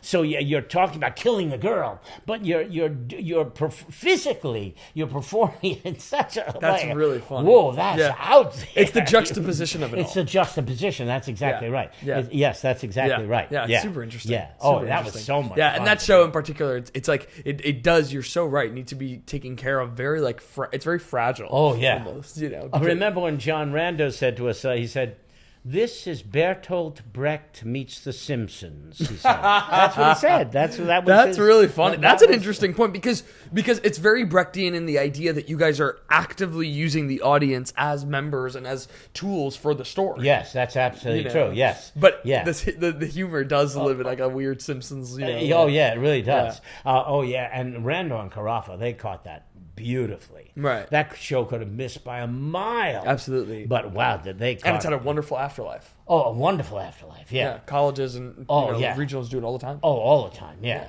That's really a wonderful show. I love Urinetown. Yeah. That's a great show to do. Yeah, and I love performing that. I remember, I did it with Megan Lawrence, and then I did it with Hunter Foster's wife, Jen Cody. Yep. And I remember, because as Hot Blades Harry, but again, comedically, in that sense, but that's where I was using the scars differently, because it was allowing me, but allowed me to still play the character, but still stay within the directorial framework. And but I remember I do love this with Jen Cody. One day I would ad lib on stage, and I would say, "Je suis l'amour," and she thought I was saying l'amour, and I corrected. I said, "No, je suis l'amour," and then I was shocked that Jen ad lib back with me in French. I was shocked at that, but she did, and I go, She's boy, brilliant. Oh, Jen is great. Jen's brilliant. great. Yeah, She's brilliant. Yeah. I want to ask you a couple of little... I want to ask you about this because I know that this is a show that meant a lot to you. In 2019, you did a one-man show off Broadway called The Gospel of John. Yes. And you also conceived it and performed it. Oh, yeah. Can you talk a little bit about that? Oh, that's the most exciting thing I've got going as an actor. Probably the most exciting thing I've done as an actor. In a very hard time of my life, prayer helps with hard times, so I decided I would try to memorize the Gospel of John.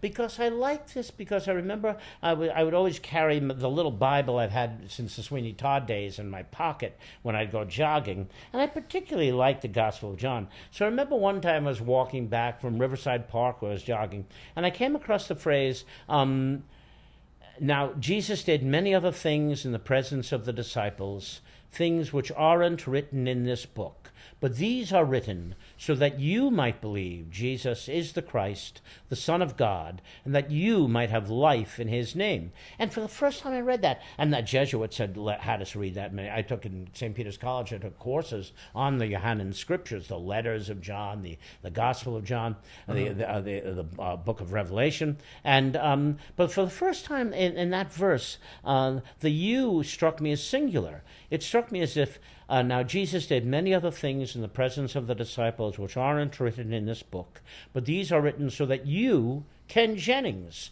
might believe Jesus is the Christ, and that you, Ken Jennings, might have life in his name. I remember when it struck me like that. I thought, that's amazing. So when I was going through that rough time, I decided, well, the one I'll try to memorize is the Gospel of John. Now, I didn't know I'd be able to do it. It's so long, Right. But I thought, well, maybe I'll do it. And I began to get my mind off my troubles, of course, because it's very prayerful, and I began to think more hopeful thoughts and things, And pretty creative, so, too. Pretty creative, Oh, it's wonderfully written, beautifully written. And so I thought, well, I'll try to do that. So I was doing it. And then finally I realized I'm going to be able to do this. And I was aware of Alec McCowan's doing his one-man show, The Gospel of Mark. And I was aware of Dean Jones doing his one-man show, John on the Isle of Patmos, which is basically a riff on the Gospel of John. He's thinking of what John would have gone through when he was imprisoned on the Isle of Patmos.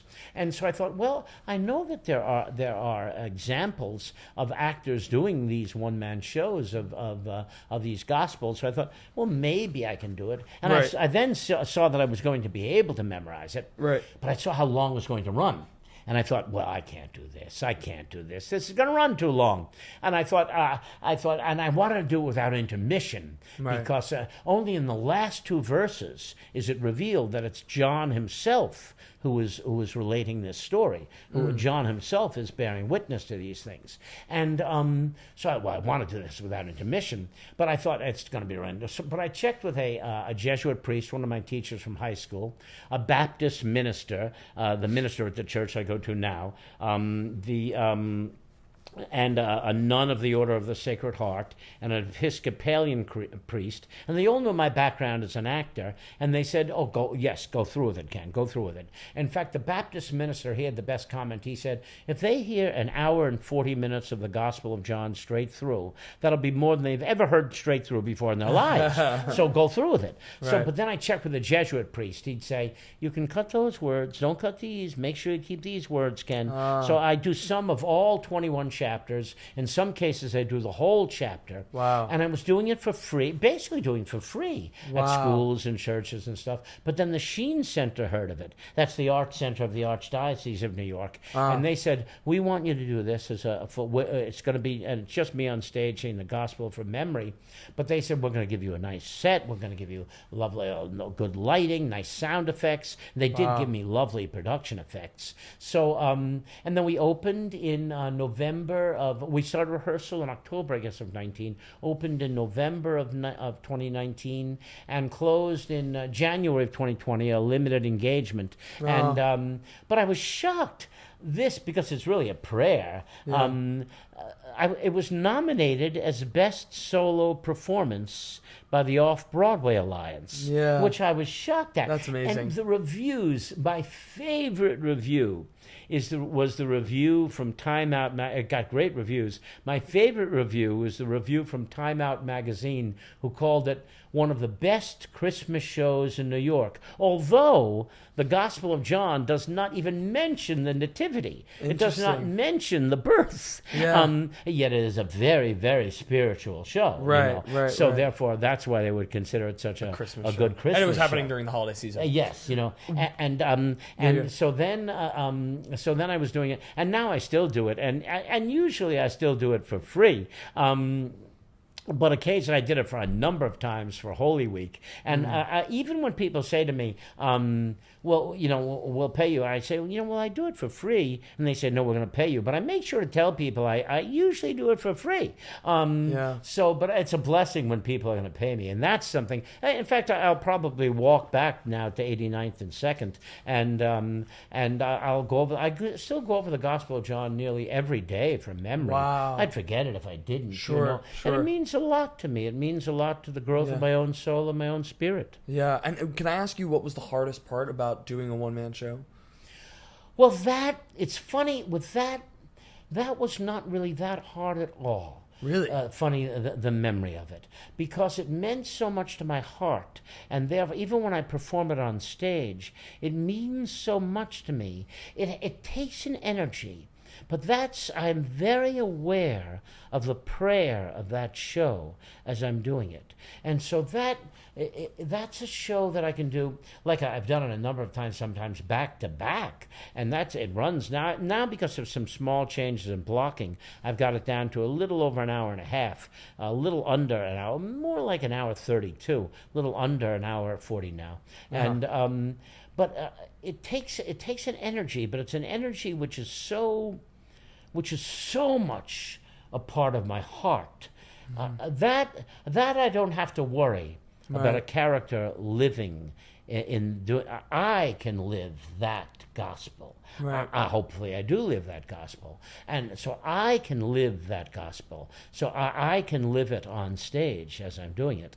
And that makes it much easier to perform. The memory can still, especially when I did it out in the Poconos over Holy Week, I did it in 3 different physical places, like one right after the other. And I thought, well, where am I going to put the temple? Where am I going to put Cana? Where am I going to see the So that was actually throwing me in memory. Sure. I thought, well, where do I move? But if I get a chance to rehearse that, then I did it out at a cathedral in Rockville Center now about 2 months ago, I guess. But there I got a chance to rehearse it 3 times, one right after the other, in the same space. Wow. And I thought, wow, no, it's not a matter that I can't memorize this anymore. It's a matter I've got to get used to where I'm going to move. Right. You know what I mean? Right. And so then that helps the memory. So, that I love to do more than anything else. And there's the producer at Arrow Rock.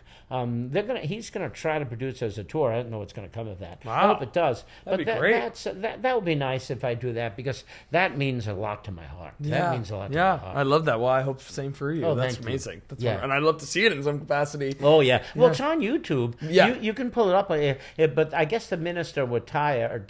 This is just a simple version I did at Metro Baptist. One of the performances I did there. She wrote Ken Jennings preforms the Gospel of John rather than Ken Jennings performs the Gospel of John. So I guess she was tired. Right. But it is on YouTube. If you type in that's Ken right. I did Jennings see that. preforms the Gospel of John, Right. It comes up. It's on there, yeah. So I do love doing that. That I love to do. Yeah. I love to do that. Yeah, I'll definitely check. Oh, I suggest that people check it out on YouTube, because I have seen a good chunk of it. I've seen it in clips, though. I've not seen the whole thing. And I'd like to see it live. Oh, thank you. I'll let you know if I'm doing it again. Yeah, absolutely. Yeah, please do. We do this fun little game on the podcast, and we haven't done it in a minute, actually, but I'd love to ask you to tell me your Mount Rushmore musicals. We usually Mount Rushmore is 4, but I could give you 5. Like 5 musicals that you deem are your personal Mount Rushmore. It's not like something that you're, not something that you think has to be on there, but things that are there for you. So, like my favorite musicals. Yeah, essentially. Well, you have to put Sweeney there. Of course. Sweeney would be number 1. I think Sweeney is Sondheim's best, and that's saying a lot. I think a lot of people agree with you, though. I think Sweeney is Sondheim's best, and that's it. That's huge. Yeah. I would put Urinetown there. Yeah. I'd put Urinetown there for sure. Sure. What else would I put there? My favorite musicals. I'd probably put Sideshow there, maybe only because I'm so familiar with it. Yeah. What else would I put in my favorite musicals? I'm not sure that I have more than that. It's funny. I've done a lot of musicals. Yeah. But the things that land more deeply on my heart are the straight plays. Oh, interesting. The things that land more deeply, like the 2 roles I'd love to play again, would be Shylock in Merchant of Venice and Iago in Othello. Boy, those. When you do the great Shakespearean roles, you are swimming in water that's so deep and awakening. It's like diving into a cold ocean, and suddenly all of your nerves are awake and all of your spirits awake.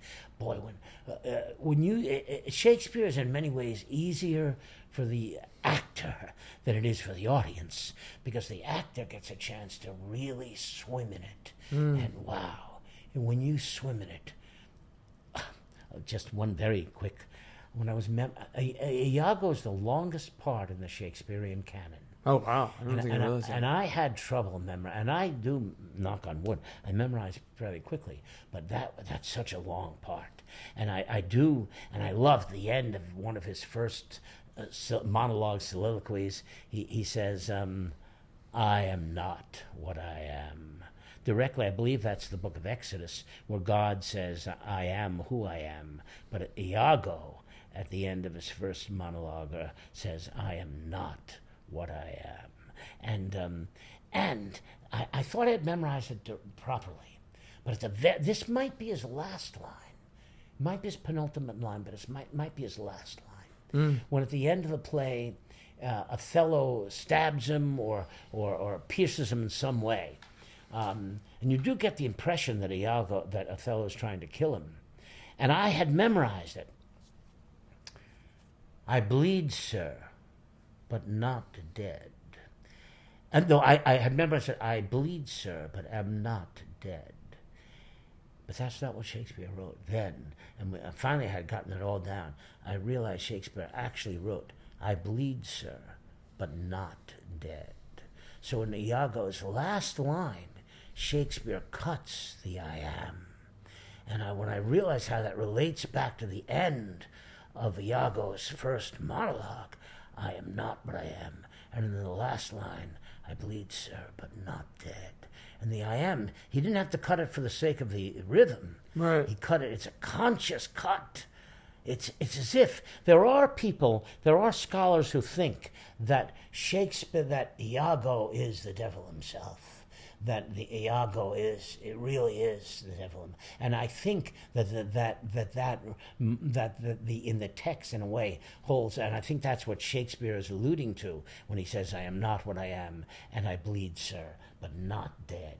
So when you, I would have trouble putting the musicals up on Mount Rushmore. No, yeah, the plays. Wow, that because.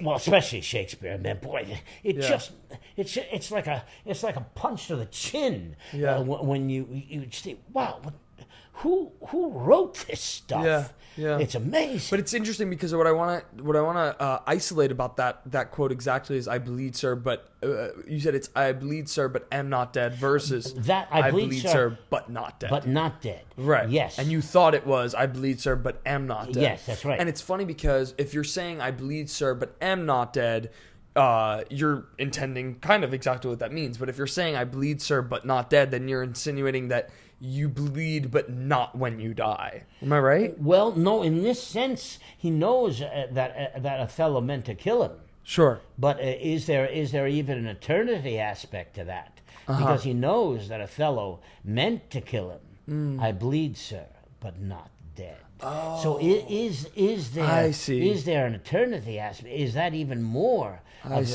Because there are people who think that Shakespeare was a recusant Catholic, and that he actually that his family was holding to their Catholic beliefs even in spite of this religious turmoil in England at the time. So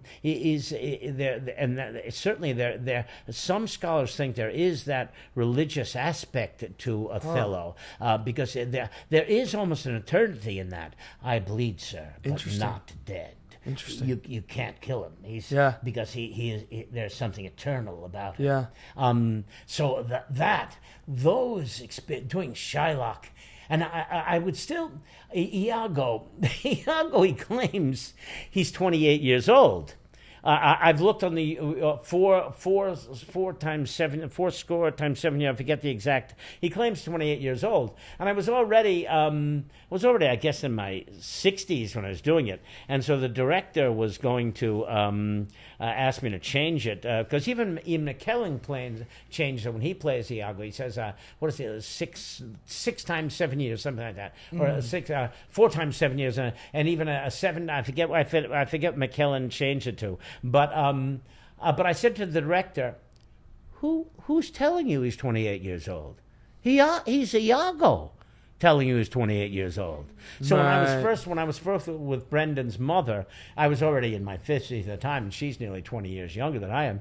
And she would ask me to tell people I was younger than I was. So I thought, okay, I'll tell people I was younger than I am. So the age I picked to tell people was 28. And that's even before I did Iago. Yeah. And so that's funny. I was already, I'd been even 60 at the time. So people would say, I would say I'm 28. And because I thought that's amazing. Iago picks the same age. So I thought, Iago will lie to your face about anything.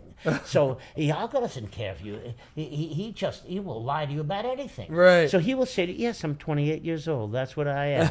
And I love doing that. So it's wonderful to do those, to have those experiences. Yeah. Wonderful. I love those. Yeah, I love that. That's awesome. I want to ask you, we started the podcast by asking you, who was your I want to be like you when you were a kid? Yeah. And we want to end the podcast by asking you, who is your I want to be like you now? And it could be anyone. It could be someone in your life. It doesn't have to be a celebrity. It could be whoever you like. St. John. St. John. Why St. John? I try to live my life as St. John. Live your life as St. John lived his time in the starlight, because he saw the resurrection. He saw the miracle. He saw it. And what did it do? It made him a better, kinder, gentler person. And so that's what I would like to be. Well, it's funny. I was just thinking, maybe I'll even say this poem. This is not a great poem, but I'm writing a book. An actor plays John as well. And this is one of the. Well, this is not even in the book yet. But I wrote this little poem. There's only a 6-line poem.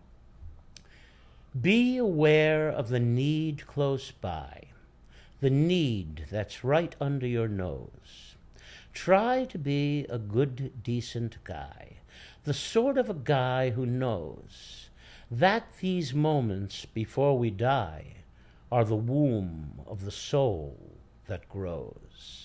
And I'd like that. That would be nice because I do believe that, and the title of that song is Pregnancy. And because I do believe that just as we were once RNA, DNA molecules in our parents' bodies, and those molecules met in utero, and the chromosomes came together, and the gamete formed the first fertilized cell in the woman's body, and that gamete became a blastocyst, and then embryo, and then a fetus, and then suddenly we're born, and we're here, and we didn't know we'd be here from the womb, and I think that's exactly what happens in this life of flesh and blood.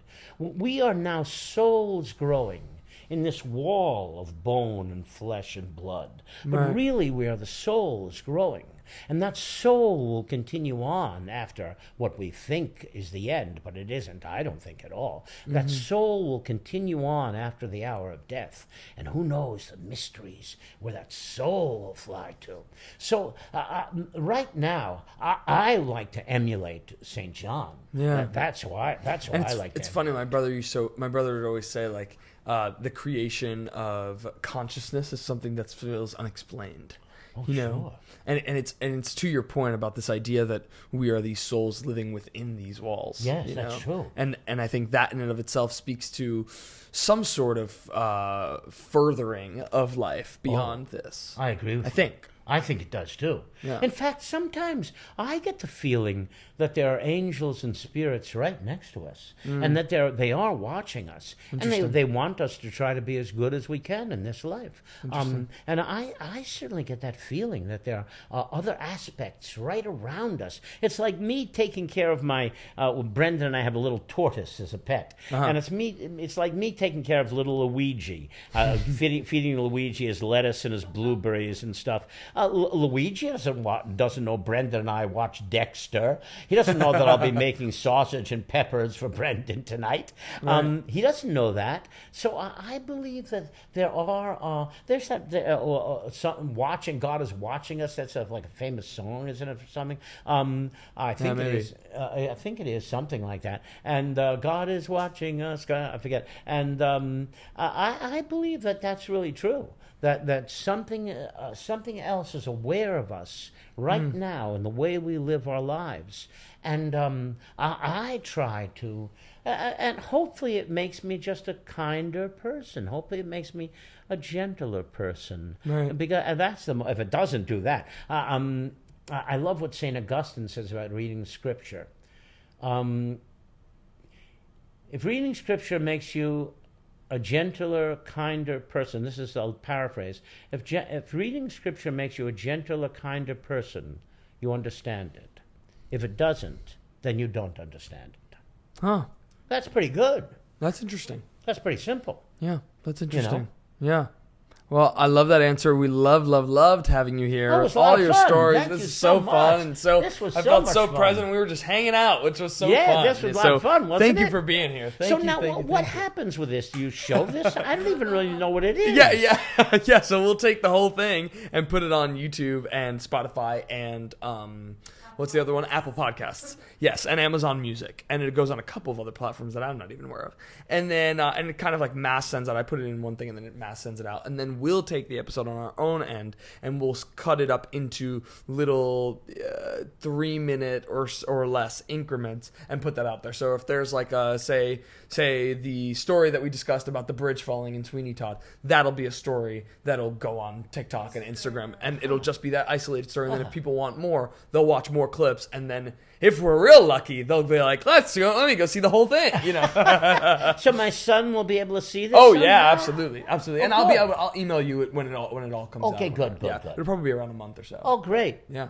This was a lot of fun. Oh, I had fun too. Thank you. Oh, Ken my Jennings. pleasure. I Want to Be Like You with Elbi Cespedes is produced by Elbi and Angelina Cespedes. Special thanks to Christian Cespedes, Vincenzo Salvatore Cakes, Wesley Slade, and of course, Ken Jennings.